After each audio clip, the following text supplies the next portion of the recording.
بسم الله الرحمن الرحيم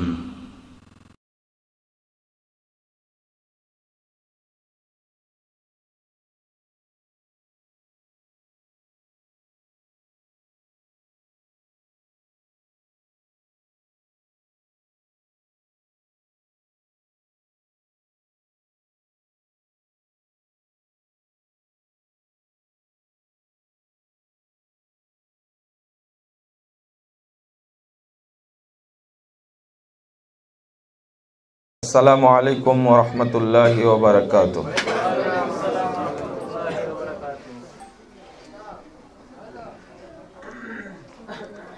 আলহামদুলিল্লাহি ওয়াহদাহ ওয়াসসালাতু ওয়াসসালামু আলা মান লা নাবিয়্যা বা'দাহ।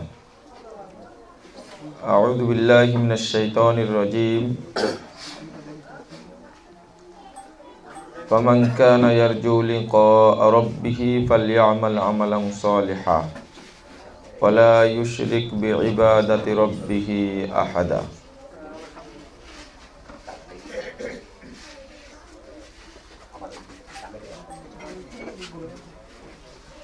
وقال تعالى في موضع آخر وقدمنا ما عملوا من عمل فجعلناه هباء منثورا. عن عائشة رضي الله تعالى عنها قالت قال رسول الله صلى الله عليه وسلم من عمل عملا ليس عليه أمرنا فهو رد. رواه مسلم.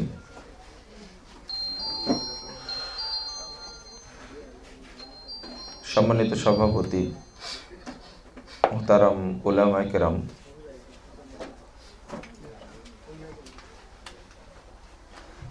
নরসিংদীর রায়পুরার উপকণ্ঠে অনুষ্ঠিত ইসলামিক সম্মেলনের ইসলামিক সেমিনারে উপস্থিত বিভিন্ন অঞ্চল থেকে আগত সমাগত আমার প্রাণপ্রিয় দ্বীনী ভাইরা,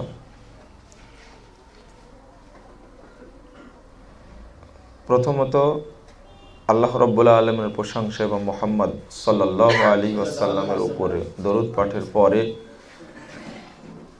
আপনাদেরকে আজকের প্রোগ্রামে স্বাগত জানাচ্ছি। পাশাপাশি আল্লাহ রাব্বুল আলামিনের কাছে দোয়া করছি, আল্লাহ আপনি আমাদের আজকের প্রোগ্রামকে কবুল করুন।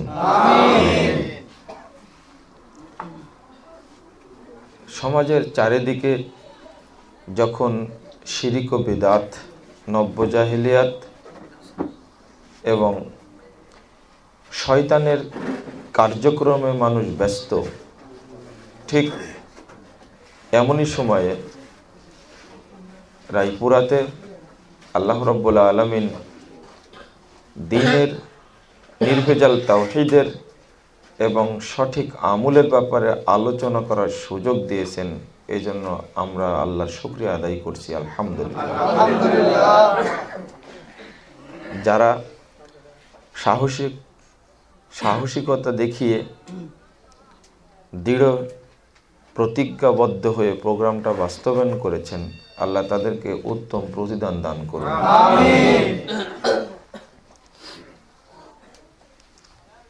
আপনারা শুনেছেন আলোচনার বিষয় আমলে সালেহ, অত্যন্ত গুরুত্বপূর্ণ বিষয়। শুরু করার পূর্বে আমি আপনাদের কিছু বিষয়ে দৃষ্টি আকর্ষণ করছি। এক নম্বরে, যারাই আপনারা উপস্থিত, আল্লাহর ওয়াস্তে আপনারা কেউ পাশাপাশি কথা বলবেন না, মনোযোগ দিয়ে আলোচনা শুনুন। দুই নম্বর, ছেলেটা যে ইসলামী গান পরিবেশন করলো, এই গানের একটা ত্রুটি রয়েছে। সুবহানাল্লাহ, আলহামদুলিল্লাহ, লা ইলাহা ইল্লাল্লাহ, এটা একটা দোয়া, কিন্তু দোয়াটার একটা অংশ বাদ দেওয়া হয়েছে। শেষে যদি বলা হতো আল্লাহু আকবার, তাহলে এটা জিকির হতো, আর জিকির হলে এর ফজিলতটা পাওয়া যেত অনেক। সহিহ মুসলিমের 2য় খণ্ডের 306 পৃষ্ঠা একটি হাদিস বর্ণিত হয়েছে। রাসূল সাল্লাল্লাহু আলাইহি ওয়াসাল্লাম বলছেন, আফজালুল কালামে ইনদাল্লাহি আরবাউন, আল্লাহর নিকটে সর্বাধিক প্রিয় বাক্য হলো 4টা। সেটা হলো সুবহানাল্লাহি আলহামদুলিল্লাহি ওয়া লা ইলাহা ইল্লাল্লাহু আল্লাহু আকবার। এই বাক্যটা যে ব্যক্তি বলল, আল্লাহর নিকটে সে সবচেয়ে সর্বাধিক প্রিয় বস্তু পৌঁছিয়ে দিল। তো ইসলামিক গানের সাথে এই শব্দটি যোগ করা জরুরি। আর যদি তা না হয় তাহলে বুঝতে হবে এটা মানুষের তৈরি করা। যেহেতু আলোচনার বিষয় দিয়েছেন আমলে সলে, সেটা আপনাদের একটু সংশোধন করিয়ে দিলাম। 2 নম্বর বিষয়, অধিকাংশই আপনারা আমার সঙ্গে মুসাফা করার সময় 2 হাতে মুসাফা করলেন। 2 হাতে মুসাফা করার শারঈ কোনো বিধান ইসলামে নেই। আপনার 1 হাত, আমার 1 হাত, এই 2 হাতে মুসাফা। 4 হাতে মুসাফা নেই, আপনার 2 হাত, আমার 2 হাত, এটা নয়। সবাই 2 হাতে মুসাফা করে বুকে হাত লাগালেন, এটারও কোনো দলিল নেই। যদিও বা আপনাদের কাছে আলোচনা শুনে একটু দুর্বলতা মনে হচ্ছে, এরপরেও এই আমলগুলো আল্লাহ প্রদত্ত শরীয়ত, এটা দুর্নীতিগ্রস্ত যেন না হয়। যাই আমল করবেন সেটা যেন আমলগুলো সঠিক হয়।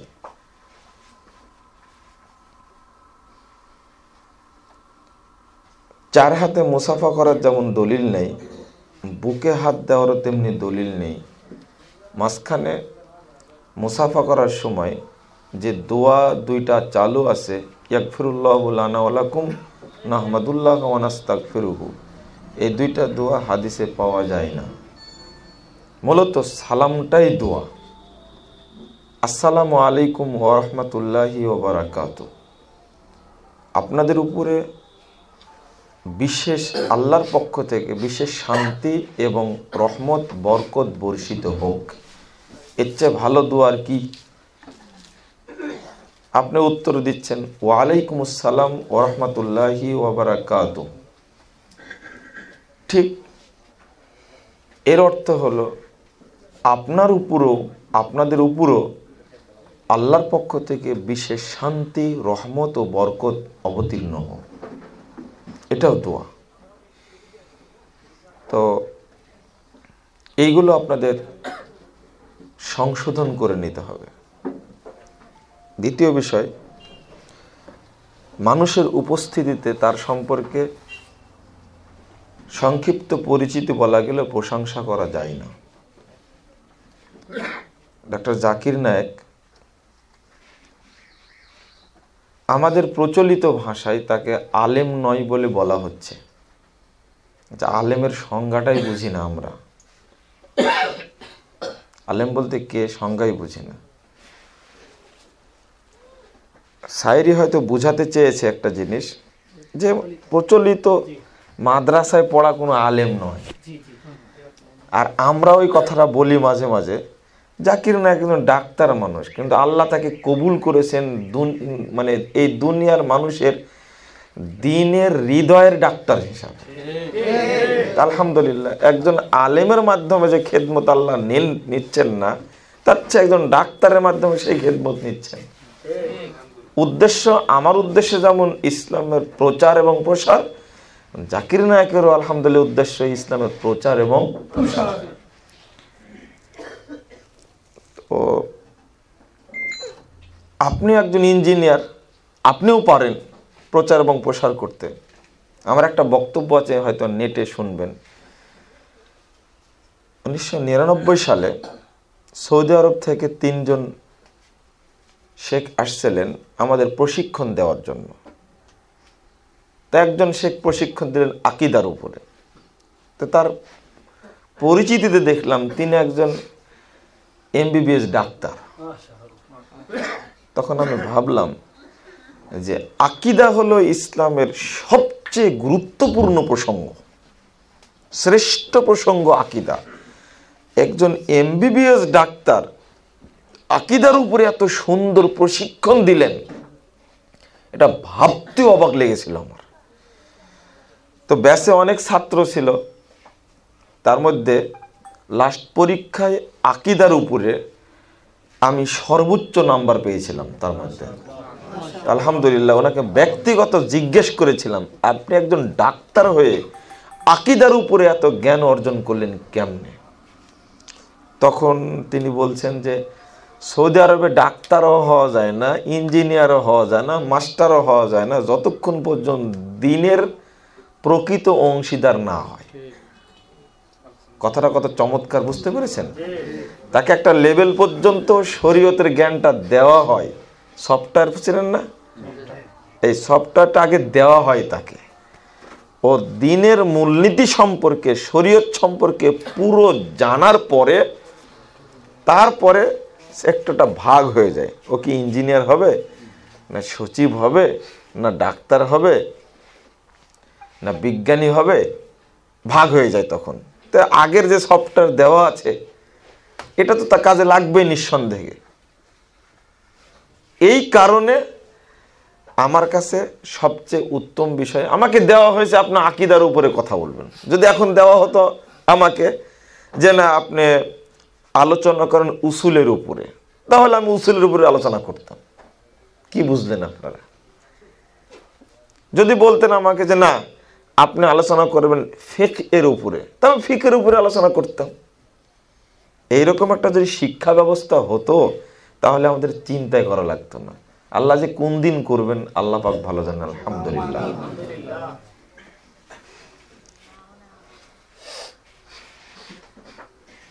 চতুর্থ একটা বিষয় আমি আপনাদের সামনে বলতে চাইছি, আপনারা বিরক্ত হচ্ছেন কিনা জানি না। আসলে যদি কেউ নাই বলে তাহলে বলবে কি? এটা বিষয় না যে নাই বলে কেউ, তো বলবে কে? এই বিষয়টা এখন গুরুত্বপূর্ণ বিষয় আপনার সামনে বলবো। আপনি এবং আমি যখন শরীয়ত বুঝতে চাইব, শরীয়ত যখন বোঝার চেষ্টা করব, তখন যেন আমার মাথায় থাকে নিজের বুঝ অনুযায়ী যেন না বুঝি। আজকের আলোচনায় যত কথা বলবো সবচেয়ে গুরুত্বপূর্ণ কথাটি এটা।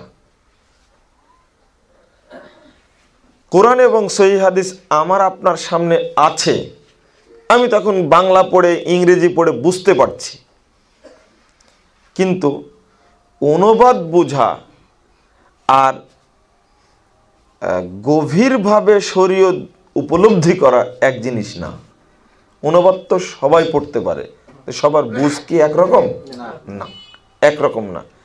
তো প্রথম দেখতে হবে এই আয়াতটা, এই হাদিসটার বুঝ সাহাবা কেরাম কি বুঝেছেন, মুহাম্মদ সাল্লাল্লাহু আলাইহি সাল্লাম কি বুঝাতে চেয়েছেন। আমি কি বুঝাতে পেরেছি?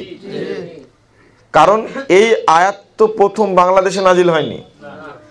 এই আয়াত প্রথম নাজিল হয়েছে মুহাম্মদ রাসূলুল্লাহ সাল্লাল্লাহু আলাইহি সাল্লামের উপরে, আর এটা প্রথম বাস্তবায়ন করেছেন যারা, তারা হলেন সাহাবায়ে কেরাম, তাই না? অতএব তারাই সবচেয়ে ভালো বুঝবেন এই আয়াতের মর্মটা কি। কারণ এটা হতো পরীক্ষিত, দীর্ঘদিনের পরীক্ষিত একটি সংবিধান, মেশিন।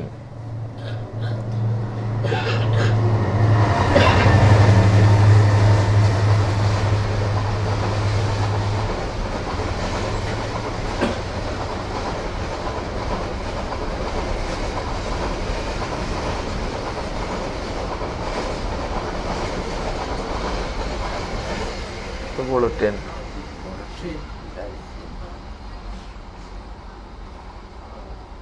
যদি কেউ নিজের বুঝ বুঝে তাহলে সে পথভ্রষ্ট হবে।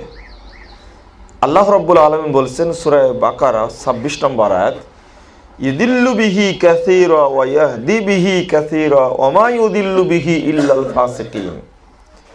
আল্লাহ এই কোরআনের মাধ্যমে একটা উদাহরণ পেশ করেছেন, মশা। এর আল্লাহর পেশকৃত উদাহরণের মাধ্যমে আল্লাহ বহু মানুষকে হেদায়েত দান করেন, আবার বহু মানুষকে পথভ্রষ্ট করেন। ওমা ইউদিল্লু বিহি ইল্লাল ফাসিকিন, তবে আল্লাহ ফাসেক ছাড়া কাউকে পথভ্রষ্ট করেন না।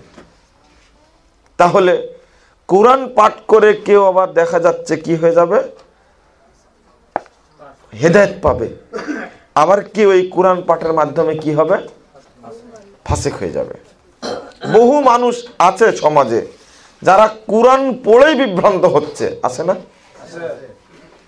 তার মধ্যে এই পৃথিবীতে প্রথম বিভ্রান্ত হয়েছে এক শ্রেণীর মানুষ, যাদেরকে ইসলামের ইতিহাসে খারেজি বলা হয়। কোরআন পড়ে নিজের মতো করে বুঝেছে।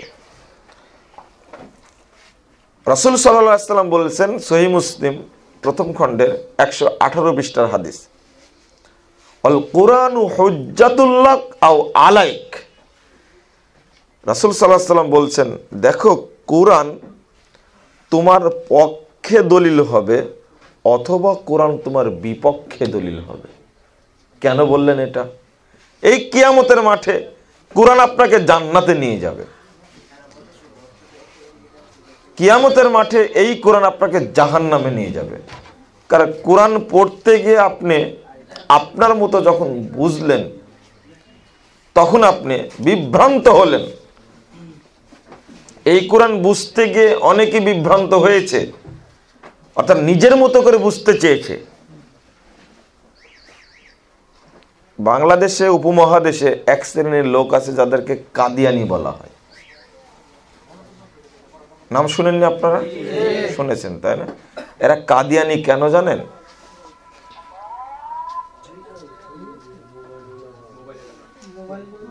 কারণটা হলো এই, কাদিয়ানিরা গোলাম আহমদ কাদিয়ানিকে শেষ নবী মনে করেছে। তো মুহাম্মদ সাল্লাল্লাহু আলাইহি সাল্লামকে তারা নবী হিসাবে মানেনি। দলিল কি জানেন? সূরা আহজাব 40 নম্বর আয়াত, মা কানা মুহাম্মাদুন আবা আহাদিম মির রিজালিকুম ওয়ালাকিন রাসূলুল্লাহি ওয়া খাতামান নাবিয়্যিন। দলিল হলো মুহাম্মদ সাল্লাল্লাহু আলাইহি সাল্লাম ছিলেন আংটিওয়ালা নবী, তিনি শেষ নবী নন। খাতামান নাবিয়্যিন মানে কি? আংটিওয়ালা নবী। ওরা অনুবাদ করেছে। আমার কথা কি বুঝতে পারছেন আপনারা? না বুঝার তো কারণ থাকার কথা না। এটা তো আমি ইংরেজি ভাষায় বলছেন না, আরবি ভাষাতে বলছে না, তারা অনুবাদ করছে। বিজ্ঞ মানুষ মেম্বার সাহেব আছেন, আশা করি বুঝবেন আমার কথাটা। অনুবাদ করছে খাতামান নাবিয়্যিন, মুহাম্মদ সাল্লাল্লাহু আলাইহি সাল্লাম নবীদের মধ্যে আংটিওয়ালা নবী। তে খতম শব্দের অর্থ কিন্তু আংটি, আরবিতে কি? আংটি। এই অনুবাদ ঠিক হলো কোরআনের, কিন্তু বুঝটা কি ঠিক হলো না? এই দেখেন, খতামান নাবিয়্যিন অর্থ কি? আমি কি তোমার কাছ থেকে নিতে যাবো? আমি কি ভিক্ষুক? আমি যে তোমার কাছে ভিক্ষা চাইবো না অনুবাদ জানার জন্য। আমি প্রথম জানবো এই আয়াতের অর্থ মুহাম্মদুর রাসূলুল্লাহ সাল্লাল্লাহু আলাইহি সাল্লামের কাছে। কথা বুঝতে পারেননি? আমি সহিহ বুখারীর হাদিস খুলবো দলিল হিসাবে। সহিহ বুখারীর 2য় খণ্ডের 509 পৃষ্ঠা খুললেই পাবো, রাসূল সাল্লাল্লাহু আলাইহি সাল্লাম বলছেন, লা নাবিয়্যা বাদি, আমার পরে কোনো নবী আসবেন না, আনা খতামুন নাবিয়্যিন, আমি হলাম নবীদের মধ্যে শেষ নবী। তা খতামুন নাবিয়্যিন অর্থ কি আংটিওয়ালা নবী হলো না শেষ নবী হলো? যদিও খাতম শব্দের অর্থ হলো আংটি, খাতম শব্দের অর্থ শেষও হয়। তো এই আয়াতে রাসূল কি বুঝিয়েছেন, আপনি আরবি ভাষার পণ্ডিত হয়ে বুঝতে গেলে পথভ্রষ্ট জাহান্নামে যাবেন। রাসূল কি বুঝিয়েছেন ওইটা বুঝতে হবে। কাঁচা, কাঁচা একটা শব্দ বাংলা ভাষা আছে না? কাঁচা যখন বলা হবে তখন শব্দটা যখন যে জায়গায় লাগানো হবে অর্থ তখন সেরকম হবে। বুদ্ধিতে কাঁচা, এই দেখেন, এই কাঁচা বলতে কি মানে আম কাঁচা হলো। আবার যখন বলবো কাঁঠালটা পাকেনি, কাঁচা আছে, এই কাঁচা কি অর্থ হলো? আর একটা হলো ইট ভালো পুড়েনি, ও কাঁচাই আছে। কাঁচা শব্দটা একটা, কিন্তু ও বিভিন্ন ক্ষেত্রে বিভিন্ন অর্থ প্রদান করে। আমি কি বুঝাতে পেরেছি?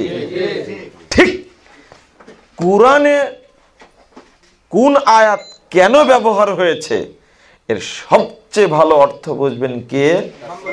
মুহাম্মদ রাসূলুল্লাহ সাল্লাল্লাহু আলাইহি সাল্লাম। অতএব নিজের মতো করে বুঝতে গেলে পথভ্রষ্ট হবে। এই বুঝতে গিয়ে বহু মানুষ পথভ্রষ্ট হয়েছে। আমি আপনাদেরকে একটু সংক্ষেপে কথাটা বলতে চাইলাম। শরীয়ত নিজের মতো বুঝবেন না, দলিল আর একটা নেন। সূরা নিসা 115 নম্বর আয়াত, আল্লাহ রাব্বুল আলামিন বলছেন, ওমাই ইউশাকিকির রাসূল মিন বাদি মা তাবায়্যানা লাহুল হুদা ওয়া ইয়াত্তাবি গায়রা সাবিলিল মুমিনিন নুওয়াল্লিহি মা তাওয়াল্লা ওয়া নুসলিহি জাহান্নাম ওয়া সাআত মাসীরা। হেদায়েত প্রকাশিত হওয়ার পরে যে ব্যক্তি মুহাম্মদ সাল্লাল্লাহু আলাইহি সাল্লামকে মানবে না, বিরোধিতা করবে রাসূলের, আমি জানতে পেলাম এটা শরীয়ত, জানতে পেলাম শরীয়ত, কিন্তু মানলাম না। আরেকটা শর্ত হলো ওয়ায়াত্তাবি গায়রা সাবিলিল মুমিনিন। সাহাবা কেরাম যে রাস্তায় চলেছেন, শরীয়তকে যেভাবে বুঝেছেন, এইভাবে না বুঝে উল্টাভাবে বুঝলো। দুইটা শর্ত, আল্লাহ রাসূলের বিরুদ্ধাচরণ করলো, আর সাহাবা কেরাম যে রাস্তায় চলেছেন, কোরআন সুন্নাহ যে বুঝেছেন, এই বুঝ না বুঝে নিজের মতো করে বুঝলো। আল্লাহ বলছেন নুওয়াল্লিহি মা তাওয়াল্লা। ও যেদিকে চলতে চাচ্ছে, ও রাসূলকেও মানলো না, সাহাবা কেরামের বুঝটাও নিল না, তো যেদিকে চলতে চাচ্ছে আমি ওকে চলার সুযোগ করে দেব। এরপরে কি করব? ওয়া নুসলিহি জাহান্নাম, তাকে জাহান্নামে আছাড় মারবো। আছাড় মারা বুঝেন? আমি জাহান্নামে আছাড় দেব।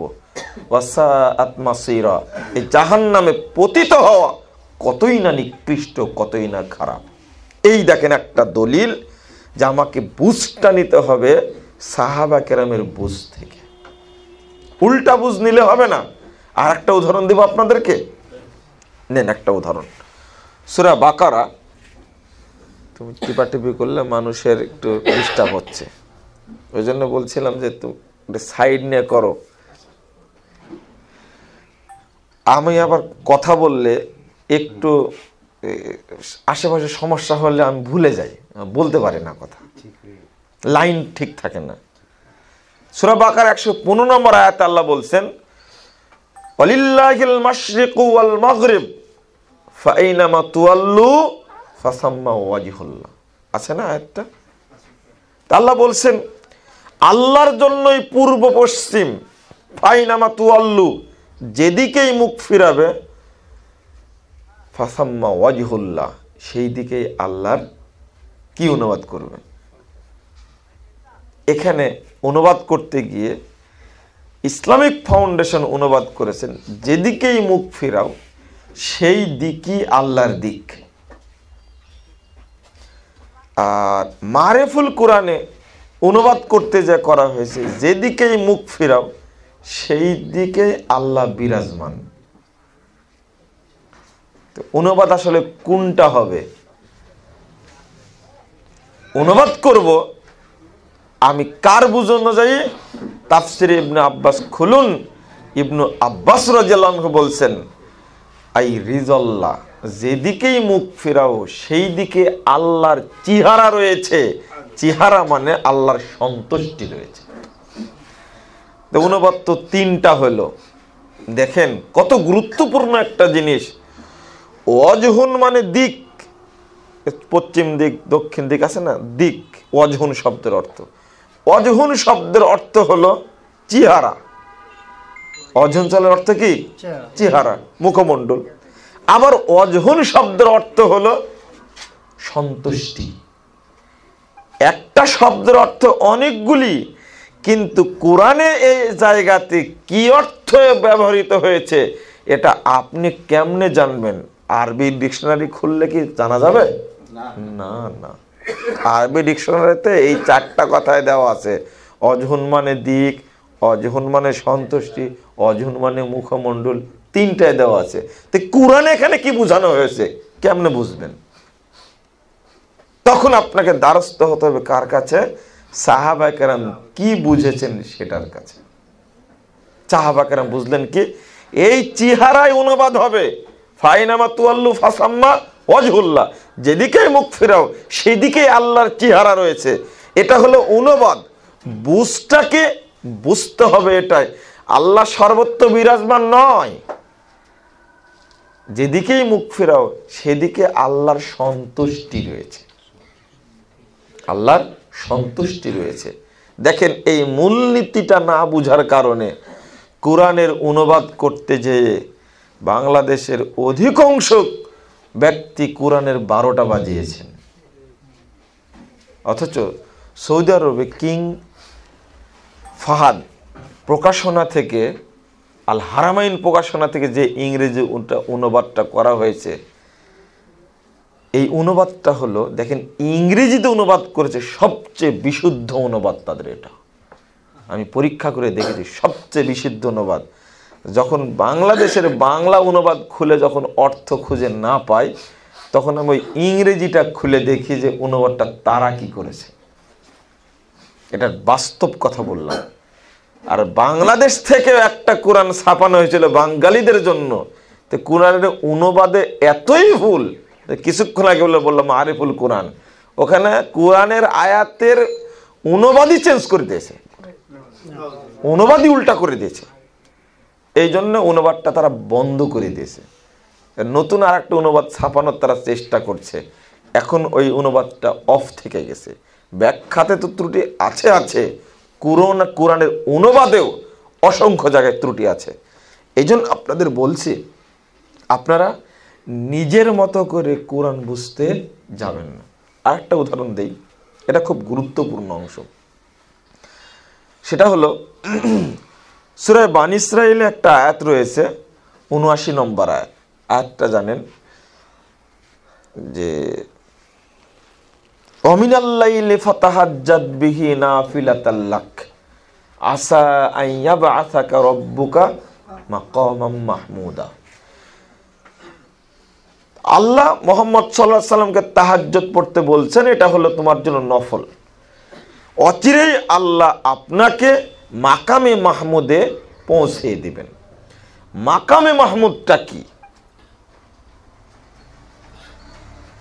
বাগদাদের বিখ্যাত আলেম এর তাফসির করছেন, মাকামে মাহমুদ শব্দের অর্থ হলো যে আল্লাহ রাব্বুল আলামিন কাল কিয়ামতের মাঠে আরশ থেকে নেমে এসে মুহাম্মদকে বলবেন যে তুমি আরশে বসে যাও। তো একজন বিখ্যাত পণ্ডিত মানুষ,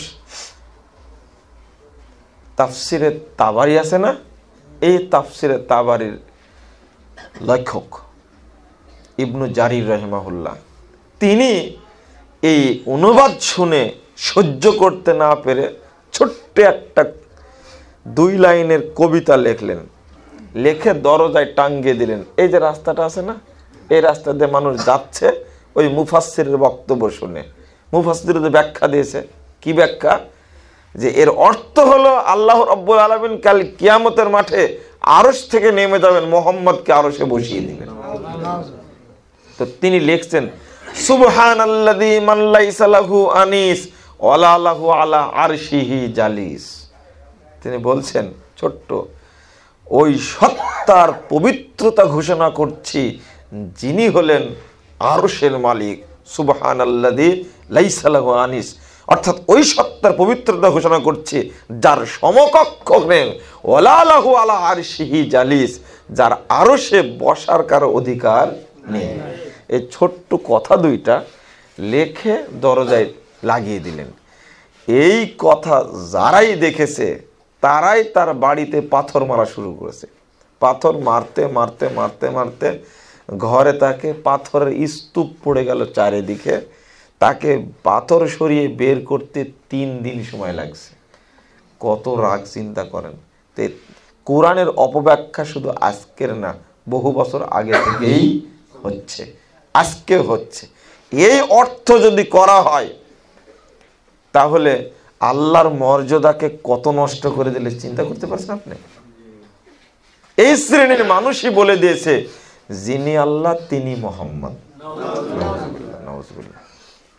এখন আসল প্রসঙ্গে আপনাদের জন্য দুটা কথা বলি। আল্লাহ রাব্বুল আলামিন বলছেন ওয়াকাদিমনা মা আমিলু মিন আমালিন ফাজআলনাহু হাবাআম মানসুরা, সূরা ফুরকান 23 নম্বর আয়াত। মানুষরা যে আমল করেছে আমলটা দেখার জন্য আমি অগ্রগামী হব, আল্লাহ বলছেন। আপনারা যে আমলগুলো করছেন না এখন, এই আমলটা কে দেখবেন? আল্লাহ দেখবেন কিয়ামতের মাঠে। তা আল্লাহ বলছেন ফাজআলনাহু হাবাআম মানসুরা, আমি আমলগুলোকে সব ধুলোয় ধূসরিত করে নষ্ট করে দেব। কথাটা কত কঠিন বলেন তো দেখি। আপনি আমল করলেন, আল্লাহ নষ্ট করবেন মানে কেন? আরেকটা আয়াত, আমিলাতুন নাসিবা তাসলা নারান হামিয়া, আমলকারী ব্যক্তি ক্লান্ত। দেখেন আমল করতে করতে মানুষ ক্লান্ত হয় না?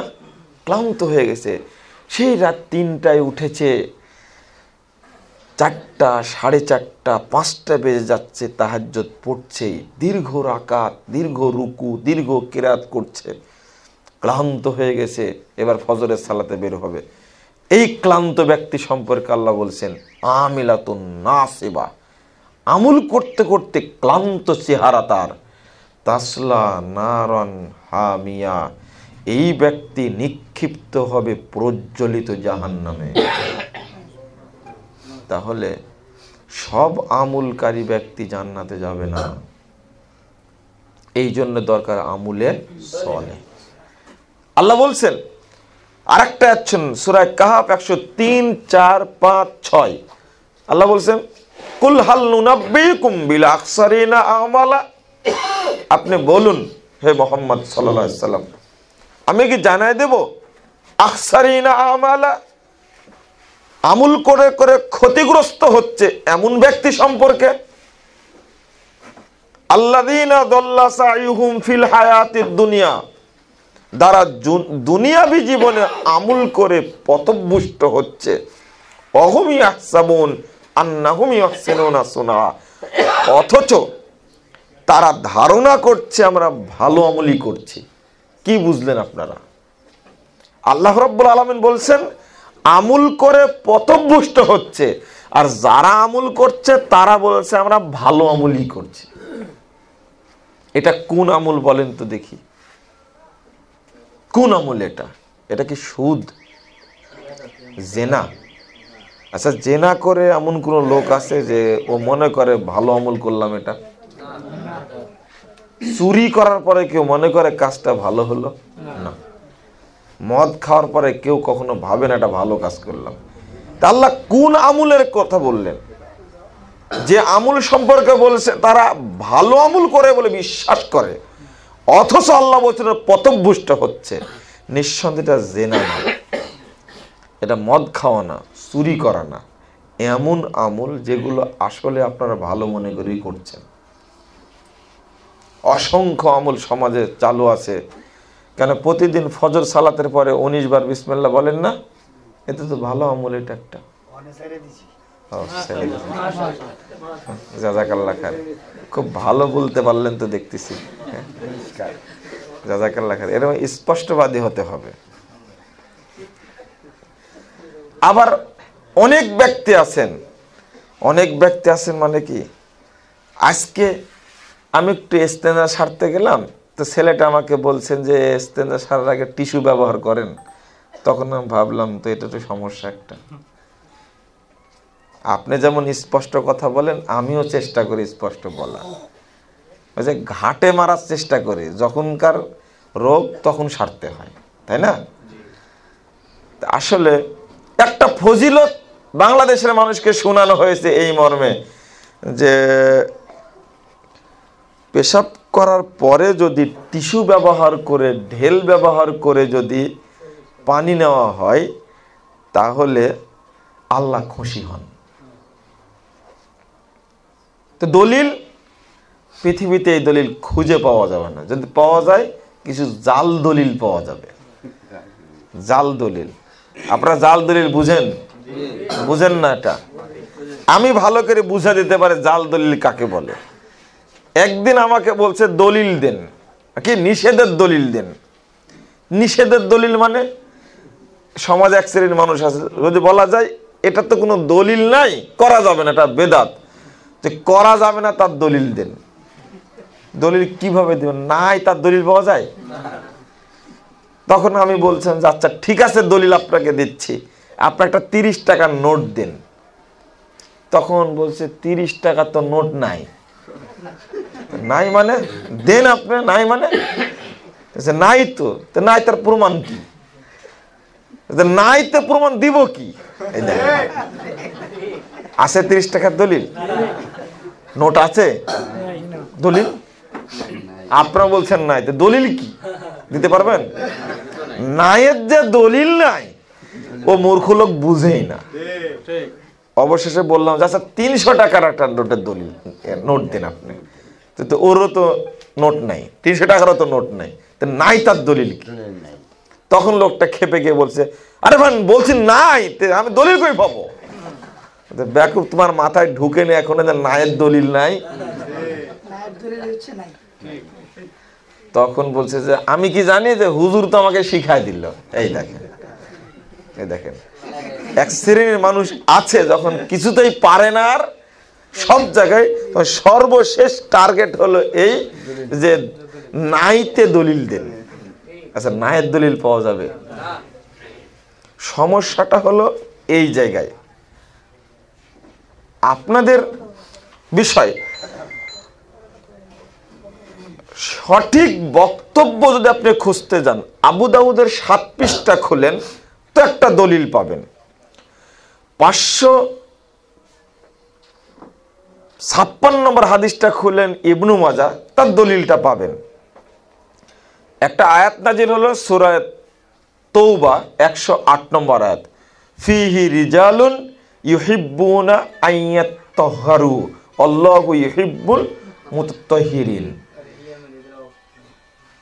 আপনারা মোবাইলটা একটু বন্ধ করেন। এই জায়গাতে কিছু ব্যক্তি আছে যারা পবিত্রতা হাসিলকে পছন্দ করে, আর আল্লাহ তাদেরকে পছন্দ করে। এই আয়াতটা যখন নাজিল হলো, দেখেন এবার দলিল নিন। ওই যে আগে যে দলিলটা দিলাম, কি দলিলটা? দলিল বলছি, একটা কথা বললাম না, ইস্তেনজা করার পরে যদি টিস্যু বা ঢেলা নেওয়ার পরে পানি নেওয়া যায়, তাহলে আল্লাহ তার উপরে খুশি হন। এটা বেদলিলি কথা, এটা দলিল আছে যে জাল দলিল।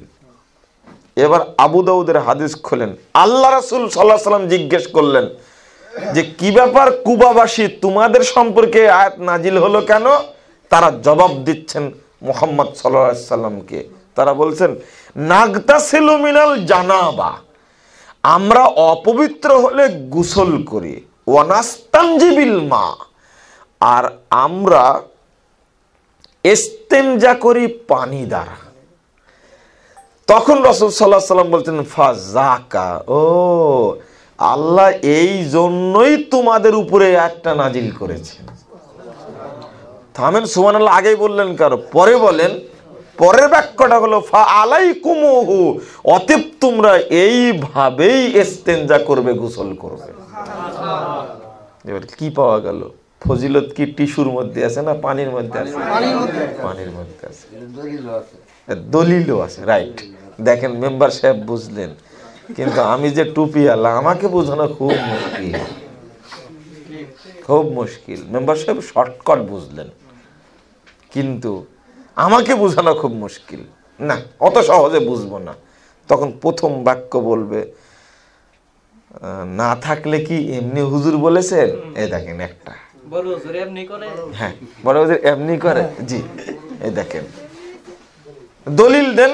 দলিল নিজে দিতে পারবে না, তখন বলবে আমি তো হুজুরের কাছে শুনেছিলাম। তো ঠিক আছে, হুজুরকে ফোন দেন, 2 দিন পরে বলছে হুজুরকে আজ পর্যন্ত ফোনেই পেলাম না। আপনি যেমন হুজুরকে ফোনে পাচ্ছেন না, তেমনি এর কথা দলিলও পাবেন না, কোনোদিনই পাবেন না, এটা বাস্তব। তাহলে হাদিস প্রমাণ করছে এক জিনিস আর প্রচলিত আছে আর এক জিনিস। অর্থাৎ চলমান ধর্ম নয়, চূড়ান্ত ধর্ম দরকার। কথা বুঝতে পারলেন না? পপুলার নয়, পিওর দরকার। চলন্ত ধর্মের দরকার নাই, আমার দরকার চূড়ান্ত ধর্ম। এটা যদি না বোঝা যায় তাহলে উল্টা হয়ে যাবে। অনুরূপভাবে আপনি আরো কিছু আমুলের কথা শুনেন। এই আমুলটা করছি নিজে ভালো মনে করে, এর পরের কথাটা তো বললাম না, এরপরেও কাশাকাশি করে নাচানাচি করে 40 কদম হাঁটা। থামেন, এটা কত বড় খারাপ জিনিস আপনি চিন্তা করেন। এটা মানুষকে আজও বুঝাতে পারেনি। তবে দারুল উলুম দেওবন্দে থাকলাম 1 সপ্তাহ, কিন্তু তাদের তো মসজিদে সালাত পড়লাম, বাথরুমে ওযু করতে গেলাম, কই টিস্যু তো ঢেলা তো দেখতে পেলাম না, ঝুড়িও না তার মধ্যে। ওখানে আপনি খোঁজ নিতে পারেন যারা দারুল উলুম দেওবন্দে পড়াশোনা করে তাদের কাছে। এটা উপমহাদেশের সবচেয়ে বড় মাদ্রাসা না? সেখানে নাই। আমি সাহারানপুরে গেলাম, সেখানে গিয়েও আমি আসলে আমুলগুলোর খোঁজ খবর নিলাম, তো সেখানেতে গিয়ে এই আমলটা পেলাম না। আসলে যারা অজ্ঞ মানুষ তারাই আমল করে, যারা অজ্ঞ মানুষ তারাই আমল করছে। আল্লাহ তাদেরকে সঠিক জ্ঞান দান করুন। আমি আরো কিছু কথা বলছি, আপনি আমার দিকে লক্ষ্য করুন। যারা এমন আমল করবে যে আমলের কোনো দলিল নাই, যারা এমন আমল করবে যে আমলের কোনো দলিল নাই, এই আমল তাকে কিয়ামতের মাঠে বিপাকে ফেলবে, এই আমল তাকে কবরে বিপাকে ফেলবে। তার দলিল এই আয়াতের শেষে নেন। যারা আমল করছে ভালো মনে করে অথচ আল্লাহ বলছে পথভ্রষ্ট হচ্ছে, তাদের সম্পর্কে আল্লাহ পরের আয়াতে বলছেন উলাইকাল্লাযীনা কাফারু বিআয়াতি রাব্বিহিম ওয়া লিকাইহি ফাহাবিতাত আমালুহুম ফালা নুকিমু লাহুম ইয়াওমাল কিয়ামাতি ওয়াজনা। এই সমস্ত লোকেরাই আল্লাহ প্রদত্ত আয়াতকে অস্বীকার করেছে। ফাহাবিতাত আমালুহুম, তাদের আমল সমূহ নষ্ট হয়ে গেছে। ফালা নুকিমু লাহুম ইয়াওমাল কিয়ামাতি ওয়াজনা, কাল কিয়ামতের মাঠে এদের জন্য আমি কোনো দলিল স্থাপন করব না, ওরা বিনা হিসাবে। এটা তো আপনি বললেন তাই না? এর পরের আয়াত আল্লাহই বলছেন যালিকা জাযাউহুম জাহান্নামু বিমা কাফারু ওয়াত্তাখাযু আয়াতি ওয়া রুসুলি হুজুয়া। আল্লাহ বলছেন তাদের প্রতিদান একমাত্র জাহান্নাম। কেন? তারা আমার আয়াতকে এবং আমার রসুলকে ঠাট্টা করেছে, বিদ্রূপ করেছে, বৃদ্ধাঙ্গুলি দেখিয়েছে। এটা হলো রাসূলের সুন্নাত, এটা না মেনে এটা মানছে। ওই যে শিক্ষা দিয়েছে সালাতের মধ্যে দাঁড়ানোর সময় 2 জন মুসল্লির মাঝে যেন 4 আঙ্গুল ফাঁক থাকে। এখন তো 4 আঙ্গুল নয়, এখন ফাঁক থাকছে আধা হাত, 1 হাত এরকম। কারণ এখন পরস্পর ভালোবাসে না, তো ও 1 হাত কেন, ও মনে মনে কয় আরেকটু ফাঁকে থাক। তো জি জি জি জি জি রাসূল সাল্লাল্লাহু আলাইহি ওয়াসাল্লামের সুন্নাত কোনটা? আবু দাউদ 97 পৃষ্ঠা খুলুন, কত কড়া বাক্য। লা তাযরু ফুরুজাতিল লিশাইতান, সাহাবীরা সাবধান, শয়তানের জন্য তোমরা ছিদ্র রাখো না। ছিদ্র আর গর্তের পার্থক্য বুঝেন? বুঝেন না? ছিদ্র আর গর্ত কি এক জিনিস না। ছিদ্র মানে ওই পূর্ব আকাশে যখন সূর্য উঠবে তখন দেখবেন যে ঘরের জানালার একেবারে চিকন সাইড দিয়ে এই সূর্যের আলো বেরিয়েছে, ফোকাসটা ঢুকছে, এটা হলো ছিদ্র। ওর মধ্যে অনেকগুলো বালি থাকে না, ঘুরে বেড়ায়, এই ছিদ্র, একে বলে ছিদ্র, ওটা গর্ত নয়। তো রাসূল সাল্লাল্লাহু আলাইহি ওয়াসাল্লাম লা তাজালু ফুরুজাতিল শাইতান, শয়তানের জন্য তোমরা ছিদ্র রেখে দিও না। একবারে মিলিয়ে দাঁড়াতে হবে। এর পরের বাক্যটা হলো মান ওয়াসালা সফফান ওয়াসালাহুল্লাহ, যে ব্যক্তি কাতারের মাঝে মিলে দাঁড়ালো, ফাঁক বন্ধ করে দাঁড়ালো, আল্লাহ রাব্বুল আলামিন তাকে তার নিকটে করে নিলেন। ওয়ামান কতা সফফান কতাহুল্লাহ, যে ব্যক্তি কাতারের মাঝে ফাঁক হয়ে দাঁড়ালো, আল্লাহ তাকে রহমত থেকে বিচ্ছিন্ন করে দিলেন। আল্লাহ বিচ্ছিন্ন করলেন। এত বড় হাদিস পাওয়ার পরেও আমরা আজও সচেতন হতে পারলাম না। আর একটা হাদিস, তারাসু, তোমরা পরস্পরে মিলে দাঁড়াও। রসাস মানে কি জানেন? আরবি জানা ছেলে আসো না তোমরা? রসাস মানে কি বলো তো? তুমি বিদেশে থাকো তো তোমার কথা শুনে বোঝা গেছে। তো আমি ওইটা বোঝাতে চাইনি। রসাস মানে কি কেউ বলতে পারো? আরবিতে কি বলা হয়? কলমের শীষ আছে না, এই শীষ, এই যে শীষের কালিগুলো ছড়া ছড়া, ওই শীষ লেখে? লিখবে না, দেখবে না, বাতাস ঢুকছে, ও লিখবে না। এই দেখেন রসাস কেন বলা হয় ওটাকে? কালিগুলো পরস্পরে লেগে থাকে, এই জন্য ওকে রসাস বলা হয়। তারাস্সু শব্দের অর্থ হলো যে একটা ইট আর একটা ইটের উপরে বুনিয়ানুম মারসুস, কোরআন আয়াত, সীসা ঢালা প্রাচীর, সীসা ঢালা প্রাচীর। তাও সীসা, এটা সিমেন্ট ঢালা নয়, সীসা ঢালা প্রাচীর। আল্লাহ বলছেন রসাস।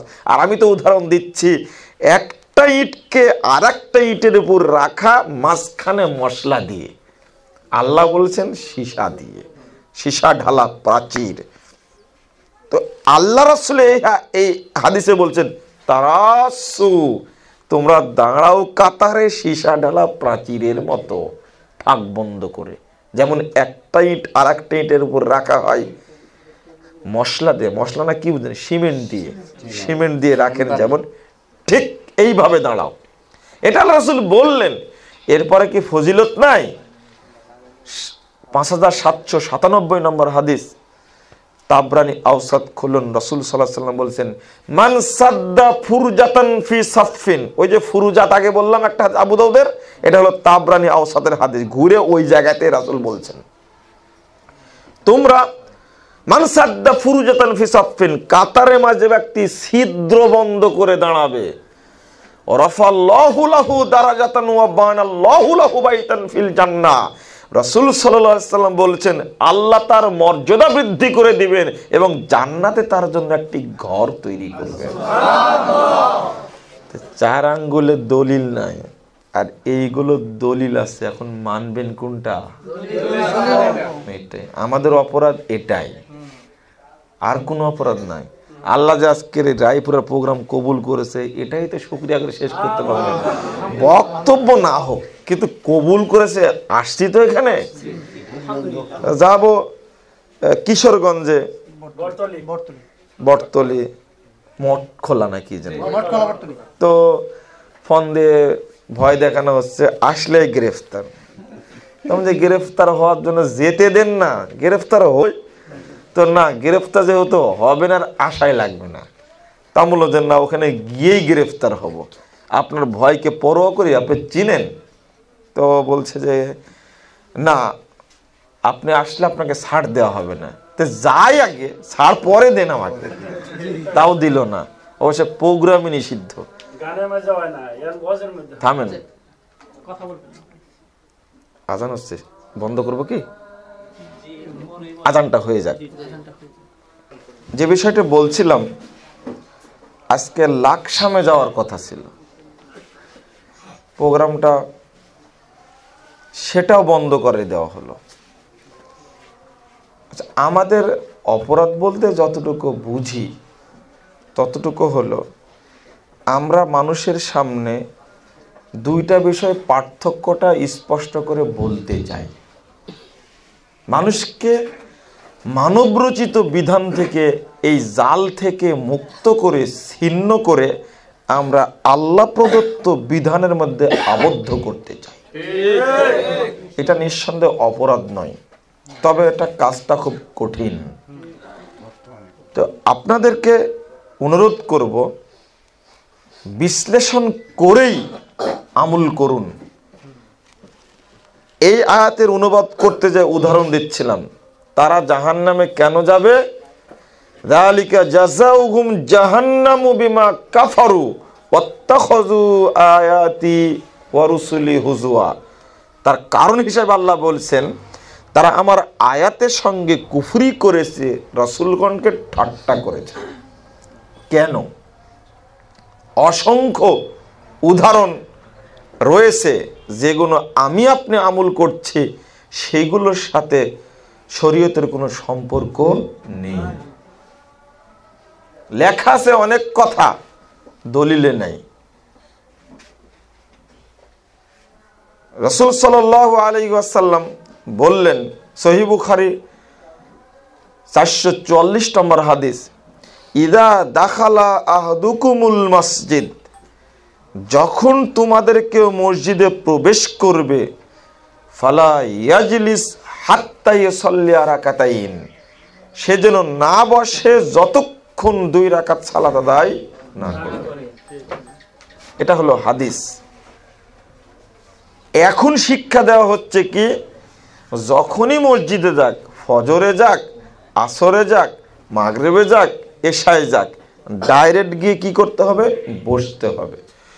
ফজরের সালাতে গিয়ে তো 2 রাকাত সুন্নাত পড়তে হয়, অথচ তখনও বলা হচ্ছে আগে বসতে হবে, বসার পরে উঠে দাঁড়িয়ে সালাত পড়তে হবে। অথচ মুহাম্মদ সাল্লাল্লাহু আলাইহি ওয়াসাল্লাম শর্ত করছেন, যখনই কেউ মসজিদে প্রবেশ করবে তখনই 2 রাকাত সালাত আদায় না করে বসবে না। তাই কোনটা রাসূলের আদর্শ আর কোনটা ভ্রান্ত আদর্শ চিন্তা করুন। তাহলে রাসূলকে বৃদ্ধাঙ্গুলি দেখানো হচ্ছে না কেন? এটা তো হাদিস। এক আরেকটা ফজিলতও আছে। আমরা যদি ফজিলতকে বেশি গুরুত্ব দেই, অন্তত সেখানে তো খেয়াল রাখা উচিত। তিরমিজি 2য় খণ্ডের 209 পৃষ্ঠায় হাদিসটি রয়েছে।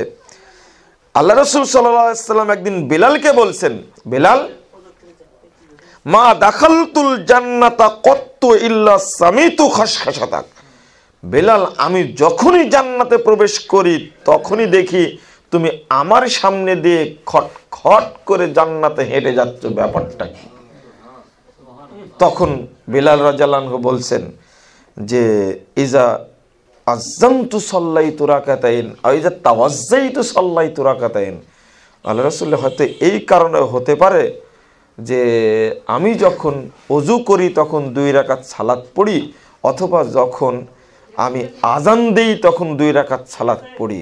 ফালিল্লাহি আলাইয়া, হয়তো বা আল্লাহ এই জন্যই আমাকে এই প্রতিদান দিয়েছেন। তখন আল্লাহ রাসূল বলছেন, বেহিমা, বেলাল, আর বলা লাগবে না, এই 2 রাকাত সালাতই তোমাকে আমার সামনে দিয়ে জান্নাতে দাপটের সাথে হাঁটার সুযোগ দিয়েছে। খটখট করে হাঁটা মানে দাপটে হাঁটা। দাপটে তুমি হাঁটছো আমার সামনে দিয়ে, কারণটা এটাই। তো ফজিলত পাওয়া গেল এখানে। কিন্তু ফজিলতের জন্য এত পাগল, এই হাদিসটা মানি না কেন? এটা তো মানি না। খুব দুঃখজনক বিষয়। শবে বরাতের সিয়াম নিয়ে আমি খুব ব্যস্ত, কিন্তু আমি শবে বরাতের সিয়াম সম্পর্কে যত মিথ্যা ফজিলত আছে, সহি ফজিলত তার চেয়ে বেশি আসে সোমবার বৃহস্পতিবারের সিয়াম সম্পর্কে।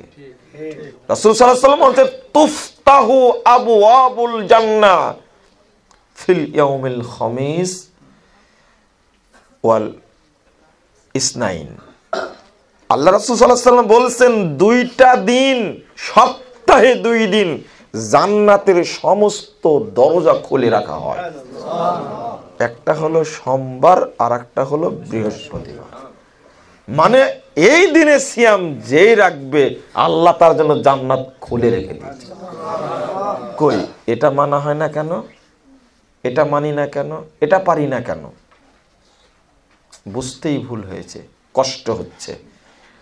আর একটা কষ্টকর বিষয়, বাংলাদেশে 27 রজবের সিয়ামের যত দাম, আরাফার দিনের সিয়ামের দাম তত কম, তাই না? আরাফার দিনের সিয়াম বাংলাদেশে পালন করা হয় না, কিন্তু 27 রজব করা হয়। 27 রজব সিয়াম পালন করার কোনো দলিলই নাই। যা আছে প্রায় 350 দলিল আছে, সবগুলো জাল। ওই যারা মহরম পালন করে না, তারাই রজব মাসের মেরাজকে লক্ষ্য করে তৈরি করেছে হাদিসগুলো, জাল হাদিস।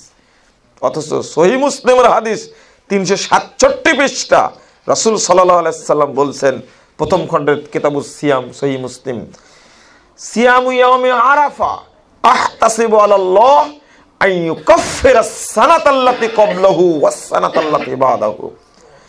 আরাফার দিনের সিয়াম সম্পর্কে আমি আল্লাহর কাছে আশা পোষণ করছি যে যে ব্যক্তি একদিন সিয়াম রাখবে, ওই ব্যক্তির বিগত 1 বছরের, সামনে 1 বছরের সব পাপই আল্লাহ ক্ষমা করে দেবেন। তো এটা মানি না কেন? এটা তো হাদিস। আমি পাশাপাশি উল্লেখ করছি, বুঝতে পারছেন কি? একটা আমলে সলে আর একটা ভুয়া আমল। আপনাদেরকে করতে হবে ওই আমল যেটা রাসূল সাল্লাল্লাহু আলাইহি সাল্লামের পক্ষ থেকে অনুবন্ধন রয়েছে, যেটা রাসূল করতে বলেছেন। দলিল সহিহ মুসলিম 2য় খণ্ডের 77 পৃষ্ঠা খুলুন।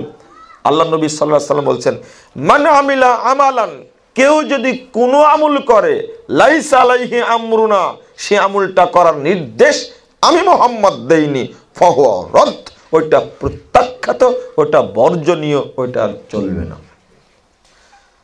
আমরা আমাদের সাধ্য অনুযায়ী বোঝানোর চেষ্টা করছি। জাতি না বুঝলে আমাদের দায়িত্ব থেকে মুক্ত হলাম, জাতির ব্যাপার জাতি দেখবে। আমরা চেষ্টা করছি বোঝানোর। এই যে হাদিসটি বললেন, মানে আমিলা আমালান, কেউ যদি কোনো আমল করে, একজন ব্যক্তি প্রথম মুসলিম হলেন, এরপর একটা আমল করবেন, তো আমল করতে হলে রাসূলের অনুমোদন থাকতে হবে। বিনা অনুমোদনে কোনো কথা বলা যাবে না। এইভাবে যদি উদাহরণ দিতে থাকি, দেখেন 2 সেজদার মাঝখানে একটা দোয়া পড়তে হয়, আল্লাহুম্মা গফিরলি ওয়ারহামনি ওয়াহদিনি ওয়াজবুরনি ওয়াফিনি ওয়ারযুকনি, পড়তে হয় না? বাংলাদেশের মানুষ জানেই না এটা।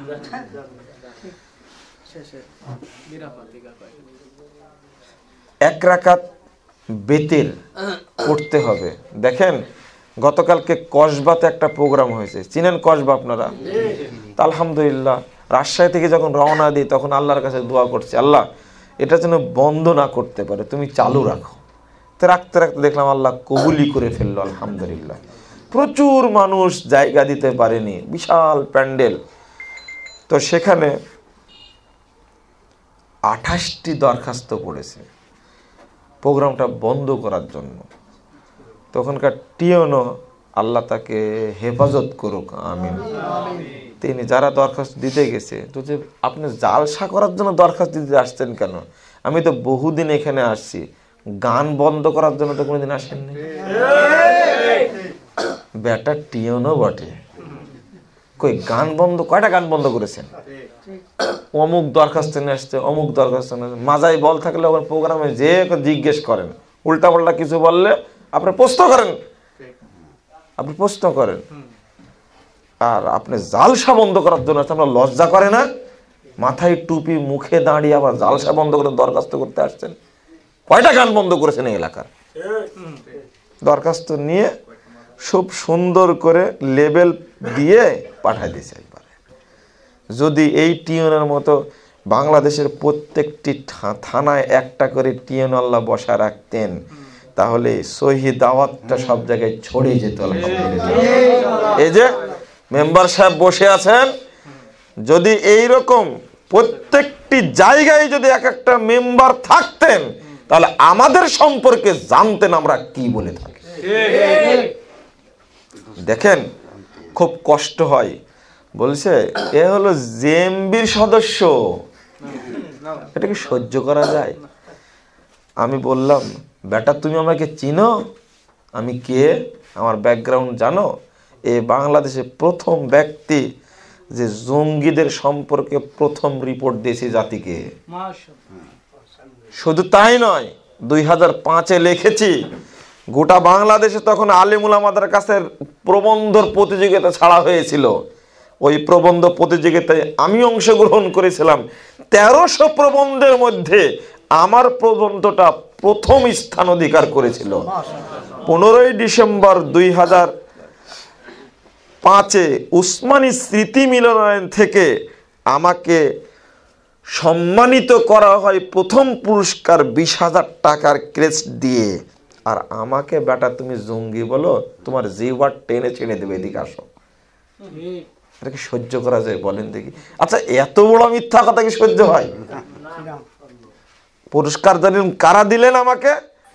খতিব ওবায়দুল হক নামে একজন মানুষ ছিলেন, জাতীয় মসজিদের খতিব, তিনি পুরস্কার তুলে দিয়েছেন। যখন পুরস্কার দেওয়া হয় তখন অনেকগুলো মানুষ, আমার ছবি আছে আমার কাছে, তার মধ্যে আরেকজন ব্যক্তি খ্যাতিমান আলেম, বাংলাদেশে মাসিক মদিনা সম্পাদক মৌলানা মহিউদ্দিন খান। আরেকজন ছিলেন বসুন্ধরা মুফতি আব্দুর রহমান, কয়েকদিন আগে মারা গেছেন। আরেকজন ছিলেন কামাল উদ্দিন জাফরি। আরেকজন ছিলেন, এটাকে সবাই চেনে, ওই হিন্দুর বাচ্চাটাও চেনে, তিনি হলেন বাংলাদেশের প্রখ্যাত মুফাসসিরে কুরআন আন্তর্জাতিক ব্যক্তি আল্লামা দিলওয়ার হোসেন সাঈদী। আমার ছবি আছে, তিনি পুরস্কার দিয়েছেন। বেটা তোমার রগ ছিঁড়ে দেব, তুমি আমাকে বলো জিএমবি সদস্য? তোমার লজ্জা করার দরকার। তুমি মিথ্যুক, তোমার মানুষকে চেহারা দেখানো উচিত নয়, তুমি বুরকা পরে চলো এখন থেকে মহিলাদের মতো। আমি খুব কষ্ট পাচ্ছি যে না, আগে তো ব্যাকগ্রাউন্ড জানতে হবে মানুষের। অজ্ঞ কথা, অজ্ঞতার মানে মূর্খের মতো কথা বলবে কেন? অজ্ঞ ব্যক্তির মতো কথা বলবে কেন? এই বলেই প্রোগ্রাম বন্ধ করে দিচ্ছে। টিউটর সাহেব দেখছে, বাহ, এরা তো পিস টিভির আলোচক, গোটা দেশের মানুষ পিস টিভি দেখে হারাম ছাড়ছে, শিরিক ছাড়ছে, বেদাত ছাড়ছে, জাহেলিয়াত ছাড়ছে, নিজের পরিবারটাকে ইসলামীকরণ করছে, তো একে প্রোগ্রাম বন্ধ করব কেমনে? আর উত্তর নাই হুজুরের। বলছে আমি তো খালি চড়ে বেড়াই মানুষের সামনে সামনে, আমার বউ ছেলে মেয়ে পিস টিভি দেখে দেখে পরিবারটা, গোটা ঘরে যত ছবি ছিল সবগুলো দেখছি একদিনে আমার ঘর পরিষ্কার করে দিয়েছে। আমি কেমনে নিষেধ করব? জানে না। আমি মাঝখানে কথাটি বলে নিলাম, আমাদের কথাগুলো যদি জাতিকে জানানো যেত, তাহলে মানুষ প্রতারণা করতো না, দুর্নীতি করতো না, আত্মসাৎ করতো না, মাদক সেবন করতো না, বিয়ে করার সময় যৌতুক কোনোদিন নেবে না, অসম্ভব। আমাদের একটা আলোচনা যদি কেউ শুনে যৌতুকের উপরে, দুর্নীতি, আত্মসাতের উপরে, একটা কলম কিনতে যেয়ে 1 টাকা বেশি ভাউচার করবে না ইনশাআল্লাহ। কিন্তু শুনতে তো হবে। এক ওসি সাহেব 1.5 ঘন্টা আলোচনা শোনার পরে বলছেন যাওয়ার সময়, আমি এখন বাড়ি কিভাবে যাব? কেন চলেন আমার সাথে চলেন? বলছেন না, 1 পা আগালে তো 2 পা পিছ আসছে। এই কথাগুলো আমরা বলি, অথচ ওই ওসি সাহেব আমার প্রোগ্রাম বন্ধ করেছিলেন। পরে চেয়ারম্যান সাহেব, এই যে মেম্বার সাহেব আছেন, চেয়ারম্যান সাহেবের হস্তক্ষেপে আপনি প্রোগ্রাম বন্ধ করলেন, মানে আপনি কয়দিনের জন্য আমার থানায় আসছেন? আমি এলাকার স্থানে তাদেরকে চিনি, কেন আপনি আমার না জিজ্ঞেস করে প্রোগ্রাম বন্ধ করলেন কেন? আচ্ছা ঠিক আছে করেন, কর্ম মানে আপনাকে ওই প্রোগ্রামে উপস্থিত থাকতে হবে। এই দেখেন চেয়ারম্যান, উপস্থিত থাকবেন, ব্যাটালিয়ন নিয়ে উপস্থিত। ওসি সাহেব প্রোগ্রাম শোনার পরে যাচ্ছে আর বলছেন যে আমি যাব কি করে, মানে ওনার উপরে ভারী হয়ে গেছেন প্রোগ্রাম শোনার পরে। আত্মসাৎ আর দুর্নীতি আর মাদকদ্রব্য আর ফটকাবাজি সম্পর্কে যে বক্তব্য দিয়েছি, ওসি সাহেবের উপরে কয়েক টন ওজন হয়ে গেছে। এই কথাগুলি দরকার ছিল, সমাজের জন্য। ওসি সাহেব আমার আগে বক্তব্য দিয়েছেন যে দেখেন, বর্তমান সমাজের সবচেয়ে বড় সমস্যা হলো মাদকতা, তারপরে বলছে সবচেয়ে বড় সমস্যা হলো ধর্ষণ। আমি বললাম যে খালি শেষ করেন না, দেখছি আমি, খালি শেষ করেন আপনি।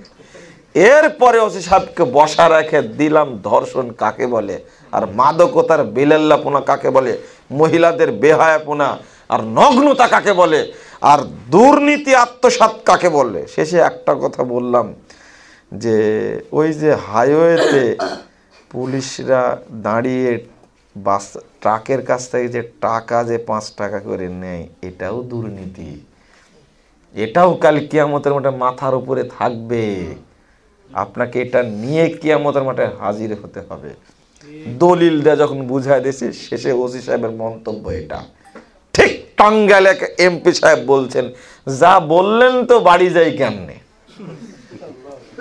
শুনুন বক্তব্য, না শুনে কথা বলছেন কেন? নেটে শত শত বক্তব্য আছে, শুনে নিয়ে সঠিক আমল করার চেষ্টা করুন। গোড়ামি করার প্রয়োজন নেই, কোনো গোড়ামি প্রয়োজন নেই। এখন আপনাদের সামনে একটা সংক্ষেপে 2টা কথা বলবো আকীদার উপরে। কারণটা কি জানেন? যে যতই বক্তব্য দেই না কেন, আকীদা যদি সঠিক না হয় বক্তব্য দিয়ে কোনো লাভ নেই। কেন জানেন? আমি মাঝখানে এই কয়েকদিনের জন্য সিঙ্গাপুর গেছিলাম। সিঙ্গাপুর থেকে এবার মালয়েশিয়া গিয়ে তারপর বাংলাদেশে আসছি। তো প্রথম যে মসজিদে সালাত আদায় করলাম, সেখানে দেখে খুব ভালোই লাগলো। সিঙ্গাপুরে যে সেখানে প্রায় অনেকগুলো মসজিদ আছে। সিঙ্গাপুরটা ছিল মালয়েশিয়ার একটা পার্ট, ওটা পরে বিচ্ছিন্ন হয়েছে, আলাদা স্বাধীন হয়েছে। তো সেখানে মালয়েশিয়ার বহু মানুষ আছে, মানে স্থানীয় বহু মানুষের মসজিদও আছে। তো সেখানে সালাত আদায় করতে গিয়ে দেখছি যে আমি যেভাবে সালাত আদায় করছি তারা ওইভাবেই করছে সালাত। এমনকি একটা আমল করছে তারা, বোঝানোর জন্য বলছি কথাটা, খুব মনোযোগ দিয়ে বুঝুন। এই যে তাশাহুদে বেশি আঙ্গুল নড়াতে হয় না, ওই লোকটা এইভাবে নড়াচ্ছে। তা আমি বললাম যে এটা তো করে না সবাই, যারা একেবারেই সঠিক আমল করে তাদের মধ্যেই পাওয়া যায়। তারপরে দেখছি আরেকটা বিরল আমল যেটা বাংলাদেশে করে না, সেটা হলো শেষ বৈঠকে বসে ডান পাটা খাড়া করে বাম পাটা ডান পায়ের নিচ দিয়ে বের করে দিয়ে বসেছে। তার মধ্যে এটাও তো বাংলাদেশে পাওয়া যায় না, এটা তো সহি আমল, এরা করছে কেন? তো অন্তরটা ভরে গেল।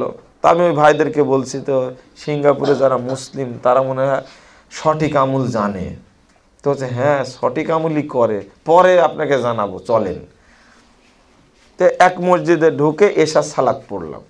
এশার সালাত পড়তে যায় দেখছি সবাই বুকের উপরে হাত বাঁধছে, রফুল আয়দান করছে, আমিনও ফের জোরে বলল। কিন্তু সালাতের পরে যে কর্মকাণ্ড কীর্তি ঘটালো, তাতে দেখছি এরা পাক্কা বেদাতি। এরা তখন মনটা তখন খারাপ হয়ে গেল। বেদাতি মানে কি জানেন? এরা হলো পাক্কা শাফি মাযহাবের অনুসারী। এরা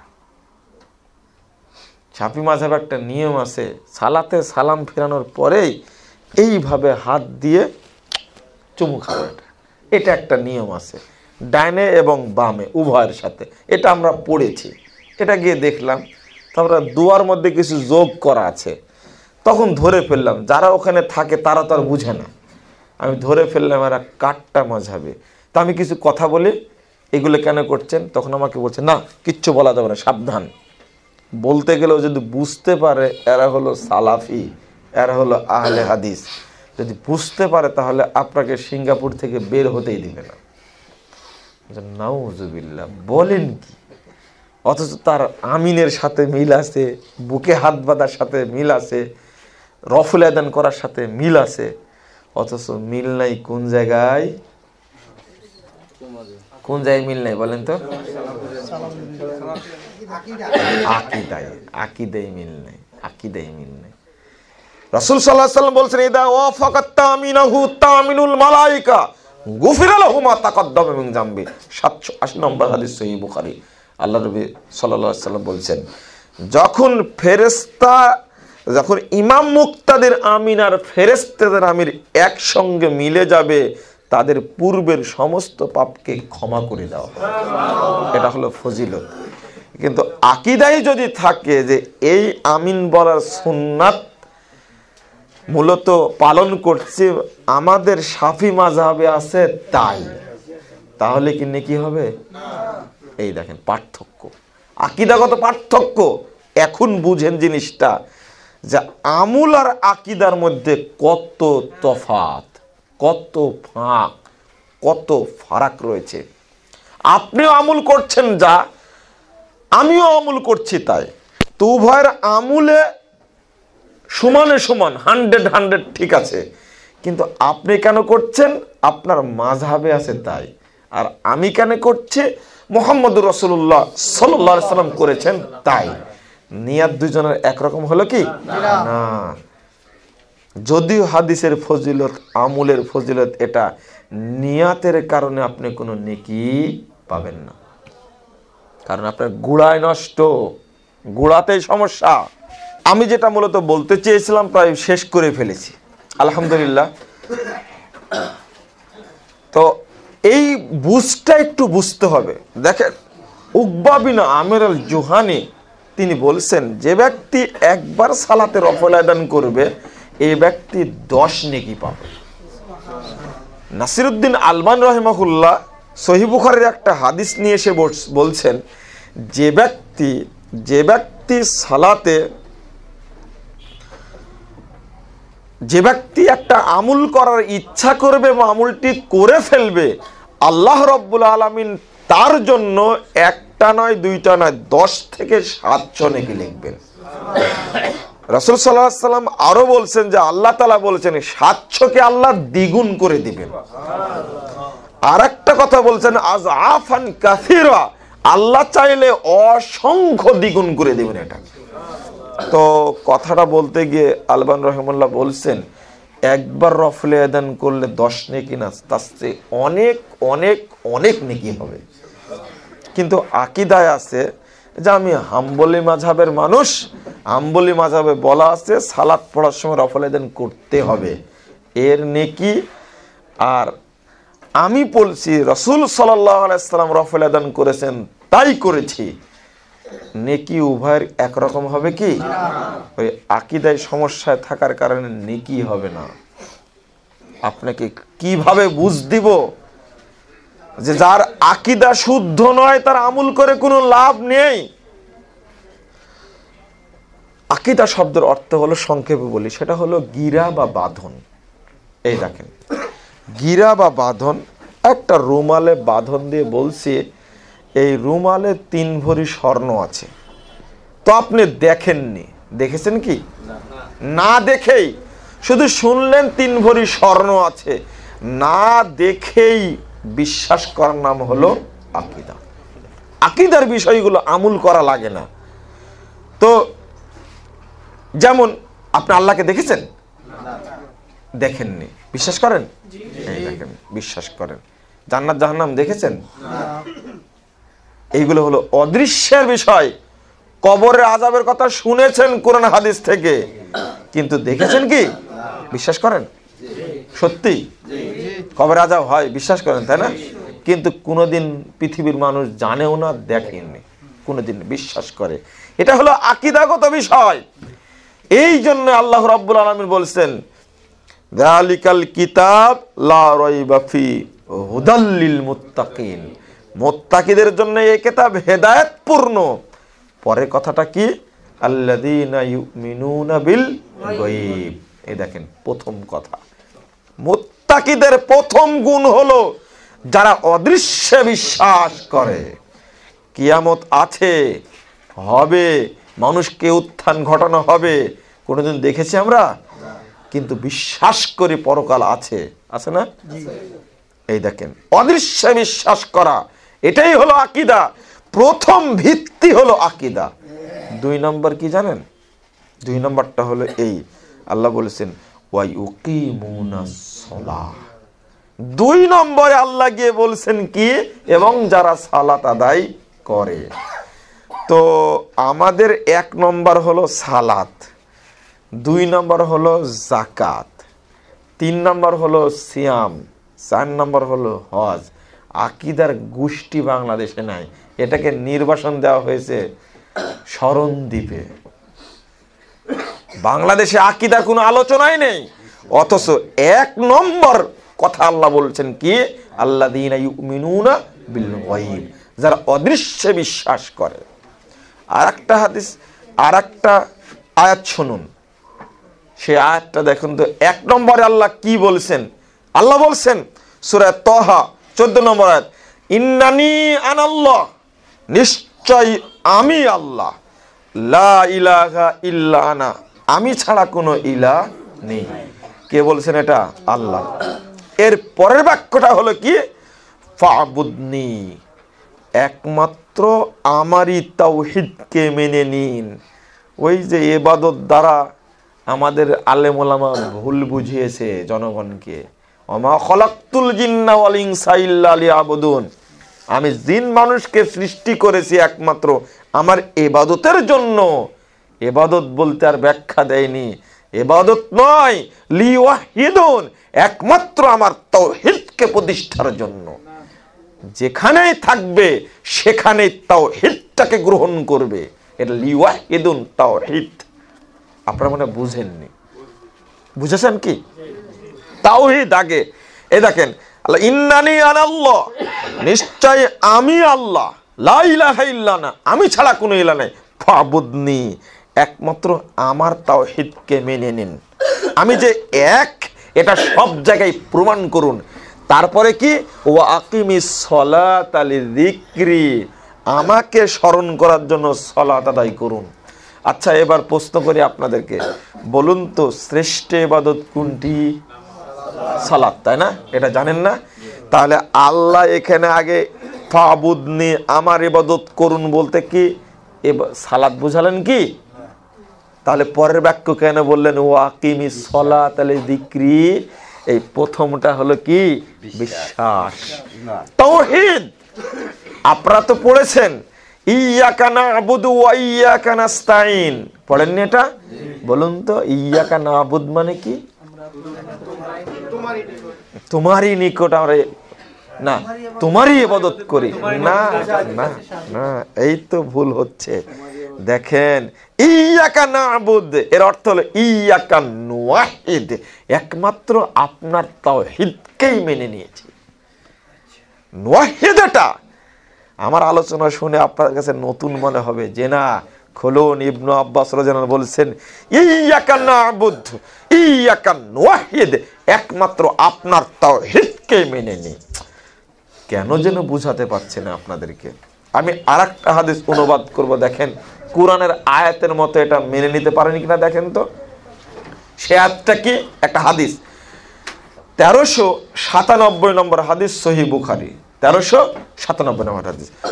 রাসূল সাল্লাল্লাহু আলাইহি ওয়াসাল্লাম একদিন মসজিদে নববীতে বসে আছেন, তো একজন ব্যক্তি, গ্রাম্য মানুষ, মূর্খ মানুষ, এসে ঘোড়াটা নববীর সামনে বেঁধে রেখে মসজিদে ঢুকে গিয়ে বলছেন, মুহাম্মদ শোনো, দুল্লানি আলা আমালিন ইযা আমালতুহু দাখালতুল জান্নাহ, আমাকে এমন আমলের কথা বলো যে আমল করলেই যেন আমি জান্নাতে যেতে পারি। তখন রাসূল সাল্লাল্লাহু আলাইহি ওয়াসাল্লাম লোকটাকে বলছেন, আচ্ছা ঠিক আছে, আপনি শুনেন। 1 নম্বর, তা'বুদুল্লাহ লা তুশরিকু বিহি শাইয়া। 1 নম্বর বললেন যে তুমি আল্লাহর ইবাদত করবে, শিরিক করবে না। এ দেখেন, আল্লাহর ইবাদত মানে কি জানেন? তুওয়াহিদুল্লাহ, আল্লাহর তাওহীদকে আগে মেনে নাও। এরপরে বলছেন ওয়া তুকিমুস সালাতাল মাকতুবা, আর ফরজ সালাত আদায় করবে। তাহলে শ্রেষ্ঠ ইবাদত যদি সালাত হয়, এটা কয় নম্বরে বললেন? 2 নম্বরে। এই আগের ইবাদত বলতে তাহলে কি বুঝালেন? এই দেখেন তাওহীদ। তার সাথে সাথেই বলছেন লা তুশরিকু বিহি শাইয়া, আল্লাহর সঙ্গে কোনো কিছুকে শরীক করো না। তাহলে আগে যে তাওহীদ বোঝাতে চেয়েছেন, পরের বাক্যটা তার প্রমাণ করে। এর পরের বাক্যটা হলো ইবাদতই যদি এটার অর্থ হবে, তাহলে তুকিমুস সালাতাল মাকতুবা বললেন কেন? এরপরে তুআদ্দিস যাকাতাল মাফরুজা, ফরজ যাকাত আদায় করো, ওয়া তাসুমু রমাদান, রমাদানের সিয়াম পালন করো। 4টা বিষয় বললেন। তো লোকটি বলছেন ওয়াল্লাহি লা আযীদু আলা হাদা ওয়ালা আনকুসু মিনহু, মুহাম্মদ শোনো, তুমি যা বললে তার কমও করব না, বেশিও করব না। উঠেই লোকটি হাঁটা দিয়েছে। তখন রাসূল সাল্লাল্লাহু আলাইহি ওয়াসাল্লাম পিছন থেকে বলছেন, মান সাররাহু আন ইয়ানজুরা ইলা রাজুলিন মিন আহলিল জান্নাহ ফালইয়ানজুর ইলা হাযা, এই তোমরা কে একজন জান্নাতি মানুষকে দেখে তৃপ্তি পেতে চাও, এই লোকটাকে দেখে নাও, এ হলো জান্নাতি মানুষ। ও কি সালাত পড়েছে, সিয়াম পালন করেছে? এই দেখেন আকীদার গুরুত্ব। এক নম্বরে যে আকীদা, এক নম্বরে যে তাওহীদ। আমাদের অবস্থাটা কেমন হয়েছে জানেন? রাজশাহীতে দুইজন মহিলা, বৃদ্ধা মহিলা গল্প করছে। একজন মহিলা প্রশ্ন করছে, বুবু এত বড় বিল্ডিং কিভাবে তৈরি করেছে? তখন আর একটা মহিলা উত্তর দিচ্ছে, কেন জানো না, এই বিল্ডিংটা আগে মাটিতে শোয়া করে নিয়েছে, মাটিতে এভাবে করে নিয়েছে, নেওয়ার পরে এই গ্রামের সমস্ত মানুষকে দাওয়াত দিয়েছে, দেওয়ার পরে একদিন সবাই মিলে ধরে বিল্ডিংটাকে খাড়া করে দিয়েছে। এই মহিলার গল্প আর আমার দেশের ধর্ম একরকম। প্রথম আলোচনায় কি, কিসের উপরে? সালাতের উপরে। ওরা আকীদার গোষ্ঠী নেই। হজ করার জন্য খুব বর্ণনা দিচ্ছে, হজ করার জন্য খুব বর্ণনা দিচ্ছে, এইভাবে করবেন, ওইভাবে করবেন, ওইভাবে করবেন, কিন্তু কোনোদিন বলছে না এই জায়নামাজটা নিয়ে গিয়ে কাবা ঘরের সাথে ঘুষেন না। ওর আকীদা হলো এইটা নিয়ে আসবে, নিয়ে এসে বরকত মনে করে ঘরে রেখে দেবে, ওই জায়নামাজে সালাত আদায় করবে। এটা এক্সট্রা ফজিলত। হজে যাওয়ার দরকার আছে? আকীদা আগে থেকে খারাপ। হাতের যে আংটি আছে, ওই আংটিটাকে কাবা ঘরের সাথে এইভাবে ঘুষায় নিচ্ছে। ওর আকীদার আংটি হলো হাতে থাকলে কোনো বিপদ আসবে না। দেখেন আংটির মধ্যে আল্লাহ ঢুকাইছে ও। আর একটা আকীদা হলো এই যে চিন্তা করছে এটা, যে এহরামের কাপড়টা জমজমের পানি দিয়ে ধুয়ে নিয়ে আসবো আমি, জমজমের পানি দেয় কেন? জমজমের পানি ধুয়ে এসে শুকায় রেখে দিব, এই কাফন, এই কাপড় দ্বারা আমাকে কাফন পরালে ওই ইয়ার মাঝে, কবরের মাঝে মুনকার নাকির আসতেই পারবে। এই কাফনের কাপড় তাকে মুক্তি দিয়ে দিবে। আপনি কি বুঝতে পারছেন ঘটনা? এই নিয়াতে যদি হজে যায় লাভ আছে? আর একটা নিয়াত করে আছে কি জানেন? আমি গিয়ে রাসূল সাল্লাল্লাহু আলাইহি সাল্লামকে বলবো যে আল্লাহ রাসূল দীর্ঘদিন যাবত চাকরি খুঁজছি, চাকরি হয় না, একটা চাকরির ব্যবস্থা করেন। যে রাসূল সাল্লাল্লাহু আলাইহি সাল্লামের কাছে যদি কেউ এই উদ্দেশ্যে কিছু বলে, ওর আকীদা ভালো না খারাপ? ওর হজে যাওয়ার দরকার নাই। আকীদাকে পরিষ্কার করতে হবে, আকীদা পরিষ্কার দরকার। আকীদায় এক জিনিস আর আমলে আর এক জিনিস। বাংলাদেশে আমরা যারা দাওয়াতি কাজ করছি তাদেরও আকীদায় সমস্যা রয়েছে। আপনার সামনে এসে আমি সহি আকীদায় সালাত আদায় করছি, কিন্তু সহি আমল করছি, সুন্দর দেখতে, বাহ চমৎকার, বুকে হাত বাঁধছে, রফল আদান করছে, আমিন জোরে বলছে, এ তো ভালো মানুষ, কিন্তু আকীদায় রয়েছে কি জানেন? অন্য বীজ আছে, এর ইবাদত কবুল হবে না, কোনো দিনই হবে না। যেমন সিঙ্গাপুর, মালয়েশিয়া গিয়ে দেখলাম আমল ঠিক আছে, আকীদায় সম্পর্ক নাই, এই আমলের 5 পয়সা দাম নেই। তাদের আকীদা ঠিক করতে হবে। একজন বড় আলেমের সাথে কথা বলতে গিয়ে ধরা পড়ে গেলাম, বলে দিলাম, তাহলে আপনি রফল আদান করেন কেন, আমিন জোরে বলেন কেন, আপনার আকীদায় যে শিরিক মিশ্রিত আছে? কেন কেন কেন? আপনি যে বললেন যে মারা যাওয়ার পরে কবরে ফুল দিয়ে দিতে হবে, কবরে ফুলের গাছ লাগাতে হবে, কথা কেন বললেন? তখন বললেন যে কেন, সমস্যা কি? কবর থেকে ফুলের সুগন্ধি পাবো। এই দেখেন, দুনিয়ার সাথে যে কবরের কোনো সম্পর্ক থাকে না।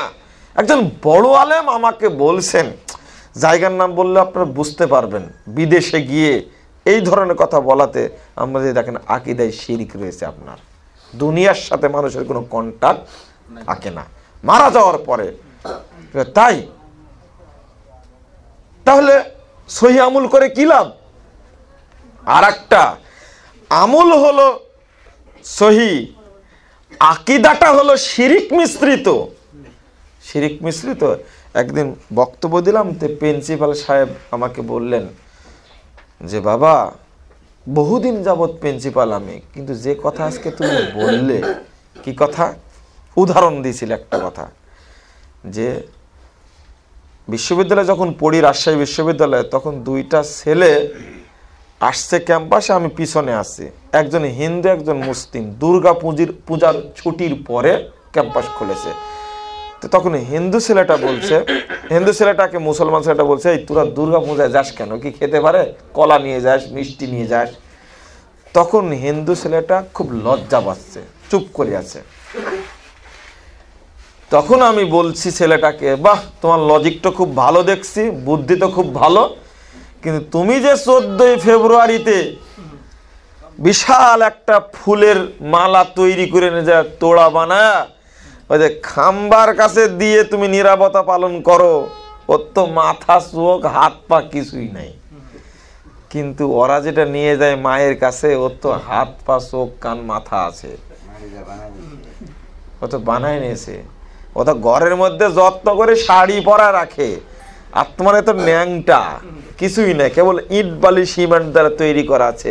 তুমি যা নীরবতা পালন করো কেন এভাবে? আর এই ফুলের তোড়ার দাম 5,000 টাকা। তখন হিন্দু ছেলেটা আবার বলছে, হ্যাঁ এবার তুমি জবাব দাও। ও কি জবাব দিবে বলেন দেখি? উত্তর তো নাই। অতএব এই যে নীরবতা পালন ওখানে গিয়ে চলছে মিথ্যা নোংরা সংস্কৃতির নামে, আর বলছে এইটা হলো বাঙালি সংস্কৃতি। না না না, এটা হলো পাশ্চাত্যের নষ্টা সংস্কৃতি। বর্তমান বাংলাদেশে 14ই ফেব্রুয়ারি পালিত হচ্ছে, নাম দিয়েছে ভ্যালেন্টাইন্স ডে। এটা নাম দিয়েছে তারা ভ্যালেন্টাইন্স ডে, ভালোবাসা দিবস। আমি রাজশাহী বিশ্ববিদ্যালয়ে আজ থেকে 7 বছর আগে না 10 বছর আগে শুনেছি রাজশাহী বিশ্ববিদ্যালয়ের ছেলেরা বলে এটা হলো বেশ্যা দিবস। এটাকে ভালোবাসা দিবস বলবে কারা? যারা লম্পট, যারা লুচ্চা, তারা। ভালো মানুষের মুখে কথা বের হবে না, 2 দিন পরে আসবে। এটা বাংলাদেশটাকে বর্তমানে ধর্ষণের স্বর্গরাজ্য বানানো হয়েছে। মূল কারণটা হলো, আমি নেতৃবৃন্দকে বলি, যদি নাইজেরিয়ার মতো কি রাষ্ট্র একটা ফুটবল খেলে, আর্জেন্টিনার মতো একটা রাষ্ট্রে যদি সুন্দরী প্রতিযোগিতার নিয়ম কারণ চেঞ্জ করা হয়, ন্যাংটামির কারণে চেঞ্জ করা হয়, তাহলে বাংলাদেশ একটা মুসলিম রাষ্ট্র কেন ইন্টারনেট নিয়ন্ত্রণ করা যাবে না? ন্যাংটামি কেন থাকবে? আমি বলি, ধর্ষণ বন্ধ করতে হলে নেতৃবৃন্দ বলছেন ধর্মীয় অনুশাসন মেনে চলুন। তা আমাদের কোনো পরামর্শ নাই? আমাদের পরামর্শ নাই? আমাদের পরামর্শ আছে। আমরা পরামর্শ দেই, এই 14ই ফেব্রুয়ারির নষ্টা দিবস বন্ধ করুন বাংলাদেশ থেকে। আমরা পরামর্শ দেই, সুন্দরী প্রতিযোগিতা বন্ধ করুন, চ্যানেল আই প্রতিযোগিতা, ক্লোজ আপ ওয়ান প্রতিযোগিতাটা বন্ধ করুন। লাক্স প্রতিযোগিতা চলে না, এটা বন্ধ করুন। ন্যাংটামি বন্ধ করুন। পহেলা ফাল্গুনের অনুষ্ঠান বন্ধ করুন। ওই যে বললেন এবার নেতৃবৃন্দ, 31st নাইট না করে 31st ডে করো, দিনে উদযাপন করো। ঠেলার নাম বাবজি, আর সহ্য করতে পারছেন না, এখন 31st নাইটটা 31st ডে হয়ে গেছে। তা দিনে এটা যদি করতে পারেন, আমি আর এক ধাপ এগিয়ে বলি, একজন বলছে যে মিলাদের অনুষ্ঠানটা মসজিদে করা যাবে না, এটা বারান্দায় করা যেতে পারে। তার একজন আলে বলছে, যাক বারান্দা পর্যন্ত যখন আসছে, এবার আসুন আমরা ঝাড় দিয়ে বারান্দা থেকে বের করে দিই।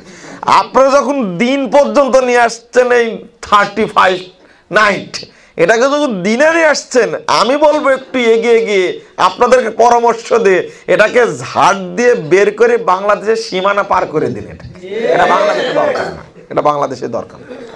পহেলা বৈশাখের অনুষ্ঠানে যা করেছেন আপনারা, যা করেছে প্রাচ্যের অক্সফোর্ড খ্যাত জ্ঞান কেন্দ্র ঢাকা বিশ্ববিদ্যালয় চত্বরে, এক শ্রেণীর লুচ্চা, এক শ্রেণীর সন্ত্রাসী, এক শ্রেণীর সবচেয়ে কালপিট বদমাশরা, এক শ্রেণীর নষ্টা মহিলাদের, উলঙ্গ মহিলাদের কাপড় খুলে নিল। চ্যানেলগুলোতে দেখানো হলো, সাংবাদিকরা বলছে বস্ত্রহরণ ঘটেছে। কি চমৎকার সাহিত্য দ্বারা তৈরি করেছে ভাষাটা দেখেন। সাংবাদিকরা, লেখকরা, কলামিস্টরা এত দক্ষ সাহিত্যিক, তারা বোদ্ধা সাহিত্যিক। এই যুগে যদি ডক্টর মোহাম্মদ শহীদুল্লাহ জন্ম হতো, এই সমস্ত সাহিত্যিকের কাছে পাত্তাই পেত না। কেন ওই শব্দটার নাম দেওয়া গেল না? এটা ন্যাংটাকরণ। আপনি বস্ত্রহরণ নাম দিয়ে কি বুঝাতে চাচ্ছেন? কাজটা কত জঘন্য, বুঝতে পেরেছেন? আমি তো মনে করি আগামীতে পহেলা বৈশাখ মনে হয় আসবে, তবে কোনো হিন্দুর মেয়েও এই সমস্ত নষ্ট অনুষ্ঠানে আর যাবে না, এটা আমার বিশ্বাস। যদি লজ্জা থাকে, আর লজ্জা যদি না থাকে, গরু ছাগলের মতো যা করার করবে। যারা হিন্দুর মহিলার মধ্যে লজ্জা থাকে, মুসলমানের মহিলার কথা আমি বললাম না, যদি লজ্জা থাকে, সামান্যতম যদি পশুর মতো লজ্জা থাকে, তাহলে এই সমস্ত ন্যাংটা অনুষ্ঠানে তারা যাবে না। এই কথা বলার পরে প্রিন্সিপাল সাহেব বলছেন, তাহলে তো আমার আমূল সব শেষ। কেন? যে কতদিন যাবৎ যে ফুল পূজা করে আসছি, তাহলে তো নেকি নেই। 1 বছর যা করি, তো অনুষ্ঠান আসলে তো সব থেকেই যায় ওর মধ্যে। তা আমি বললাম যে আকীদা একেই বলে। রাসূল সাল্লাল্লাহু আলাইহি সাল্লাম বলছেন, ইন্নামাল আমাল বিন্নিয়াত, যাবতীয় আমল নির্ভরশীল নিয়তের উপরে। এই হাদিস জানেন না? নিয়তটাই সঠিক নেই, নিয়তটাই সঠিক নেই, আপনি পাবেন কি করে আমল? আমল দলিল জানা আছে, কিন্তু আমল করেন না। আর একটা হাদিস আমি আপনার কাছে বলতে চাই, সহিহ বুখারীর 7372 নম্বর হাদিস। আল্লাহ রাসূল ইয়ামানে পাঠাচ্ছিলেন মুয়াজ বিন জাবালকে, ইয়ামানে পাঠাচ্ছিলেন। ইয়ামানে পাঠানোর সময় রাসূল বলছেন, মুয়াজ ইন্নাকা তাকদামু আলা কওমিন মিন আহলিল কিতাব, তুমি যাচ্ছ ইহুদি খ্রিস্টানদের একটা দেশে।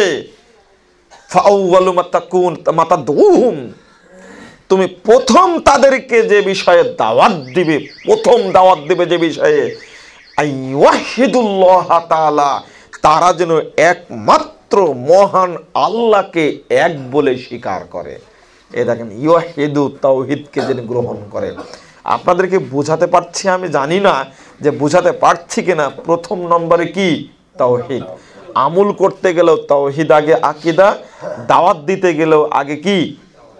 তাওহীদ, আকীদা। তাই বলছেন প্রথম দাওয়াত দিবে তাওহীদের। ফাইদা আজাবু যালিক, যদি তাওহীদটা তারা গ্রহণ করে, ফাআখবিরহুম আইন আন্নাল্লাহ আফতারাজ আলাইহিম খামসা সালাওয়াত, তাহলে দ্বিতীয়টি তাদেরকে বলো, আল্লাহ তোমাদের উপরে দিনে রাত্রে 5 ওয়াক্ত সালাতকে ফরজ করেছে। 2 নম্বর এটা। কয় নম্বর? 2 নম্বর। আমাদের দেশে তো আকীদার আলোচনা করে লাভ হয় না। একদিন আলোচনা করলাম আকীদার উপরে, প্রায় 1.5 ঘন্টা, 1.5-2 ঘন্টা। তো গাড়ি নিয়ে রাস্তা দিয়ে যাচ্ছি, তখন একজন লোক ভ্যানে অতিক্রম করছে, গাড়িটা চুলো হয়ে গেছে। তো বলছে যে বহুদিন যাবত আকিকার ওয়াজ শুনে আসি, তা আজকে যে আকিকার ওয়াজ করলো, তে ছাগল জবাই করার কথাও বললো না, আর বাচ্চার নাম রাখার কথাও বললো না। আমি তখন বলছি যে কতটা ব্যর্থ আমরা আজকে, যে 1.5 ঘন্টা 1.5-2 ঘন্টা আকীদার উপরে আলোচনা করলাম, উনি বুঝেছেন আকিকা। আপনারা বুঝেননি? আপনারা হাসছেন, তাই না? এটা কত কষ্টের বিষয় আমাদের জন্য, এটা বুঝেন? মানে আকীদা শব্দটাই সমাজে নাই, অথচ আকীদা হলো ফাউন্ডেশন। আকীদা হলো ফাউন্ডেশন। আমাদের আমলগুলো ওর মতো। আচ্ছা, বিল্ডিংটা তৈরি করে সবাই মিলে খাড়া করে দিলে কি ওর ভিত্তি আছে? নাই। তা আমরা তো সালাত, সিয়াম, হজ, যাকাত, দান, সাদকা, নিকাহ, বিবাহ, কতই কি করছি, আমলে শেষ নাই। সদাচরণ করছি না, কিন্তু আকীদা কই? অধিকাংশ বাংলাদেশে এখন চলছে জালসার মৌসুম, দেখবেন অধিকাংশ জায়গাতে। কসবাতেও কালকে একজনের বিষয় দিয়েছে যে নানা আলেমের নানা পথ, নানা আলেম নানা পথে, আমি যাব কোন পথে। আর একজনের বিষয় দিয়েছে, আমার বিষয় ছিল ইসলামের প্রকৃত রূপরেখা। আর আরেকজন আব্দুর রাজ্জাক বিন ইউসুফ সাহেবের বিষয় দিয়েছে যে ইসলামের নারীর অধিকার ও মর্যাদা আছে, তাওহীদ আকীদা নাই। ঠিক যদি গতকালকে বাংলাদেশের 1000টা জালসা যদি আপনি খুঁজেন আর পোস্টারে যদি বিষয় দেখেন আপনি, তো দেখবেন ওদের আকীদা নাই। আর একটা বলবো, তার আগের দিনের প্রোগ্রামে বিষয় দিয়েছে 3 জনের, একজনের বিষয় দিয়েছে কিয়ামতের আলামত ও পূর্ব লক্ষণ, আর আমার বিষয় দিয়েছে জাহেলিয়াত, নব্য জাহেলিয়াতের কবলে যুব সমাজ, আর একজনের বিষয় দিয়েছে সালাতের প্রচলিত ভুল। আছে এখানে আকীদা? আপনি যদি গতকাল পরশুদিনের যদি আলোচনা শুনেন গোটা বাংলাদেশ, দেখেন পোস্টারগুলো, দেখবেন তাওহীদও নাই, আকীদাও নেই। এটা তো শরম দ্বীপে দ্বীপান্তরের নির্বাসন দেওয়া হয়েছে। কি বাংলাদেশে আসবে কেমনে? আমি বুঝাতে গিয়ে এতটুকু বললাম, অথচ আকীদা ছাড়া ওর আমলের 5 পয়সা দাম নেই। ও হুজুরের আকীদায় আছে এটা। হজে যাওয়ার আগে চলে গেছে পীরের দরগায়, যে বলছে বাবা বহুদিন চেষ্টা করার পরে এবার হজের নিয়াত করেছে, যাচ্ছি, তুমি আমার জন্য দোয়া করো বাবা, যেন আমাকে সহি সালামতে আল্লাহ হজটা করায়। দেখেন, হজের তৌফিক কামনা করার জন্য বাবার কাছে গেছে, এর হজে যাওয়ার দরকার আছে? আকীদাই পচা।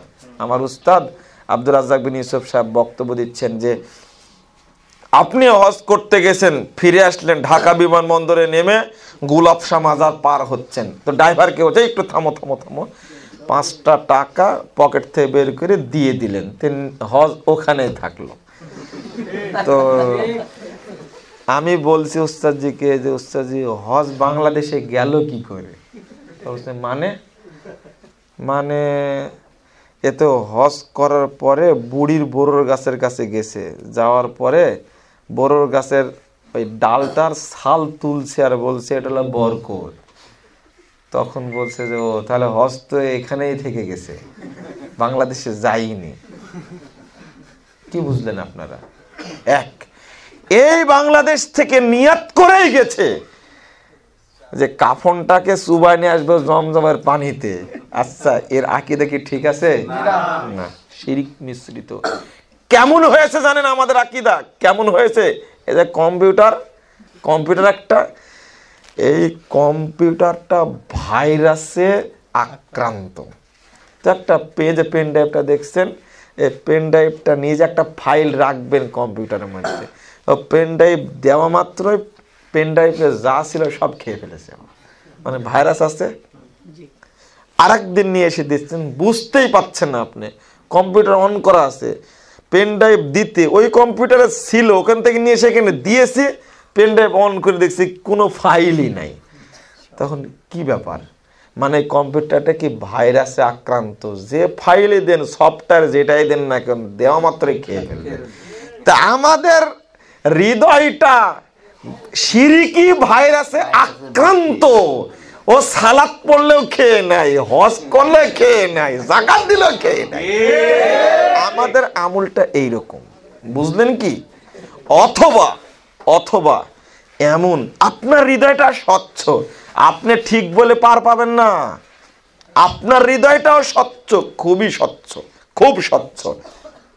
70 বছর বয়স, 40 বছর মালয়েশিয়া ছিলেন, অনেক টাকা ইনকাম করেছেন, মসজিদ মাদ্রাসা অনেক করেছেন। এবার দেশে ফেরাতে এসে মনে করলেন মানুষ তো সবাই দেখছি খুব ভালোবাসে, এই 2-3 থানার মানুষ আমাকে ছাড়া বুঝেই না। তো শেষ বয়সে শখ হলে এটা এমপি হব। খুব ভালো মানুষ আপনি, তো এমপি ভোটে দাঁড়ায় গেলেন, মানুষ বিপুল ভোটে আপনাকে পাশ করায় দিল, মানে প্রতিদ্বন্দ্বী নয় আপনার। তা আনন্দে খুশি হয়ে পরের দিন ফুলের মালা নিয়ে চলে গেছেন ওই যে খাম্বার কাছে, যে দিয়ে দিলেন। এই যে দেওয়াও সারা, 70 বছরে যা করেছিলেন সব দোষে যাওয়া সারা। মানে 20 বছর যাবত মাছ চাষ করছেন, পুকুরে মাছ চাষ করছেন, তো 20 বছর পরে আপনি বিষের একটা, বিষ বুঝেন, বিষের বোতল নিজে পুকুরে দিয়ে দিলেন। যা মাছ 20 বছরে চাষ করেছিলেন সব মরে গেল, পানিও নষ্ট হলো না। পানি ঠিক থাকবে? এই পানিতে আর মাছ চাষ করা যাবে না, আর যাবে না। পানিতে তো করা যাবে না। ওই শেষে মাটিগুলো একটু এক চবট তুলে ফেলতে হবে, না হলে মাছ ছাড়া যাবে না। এটা কি জানেন আপনি?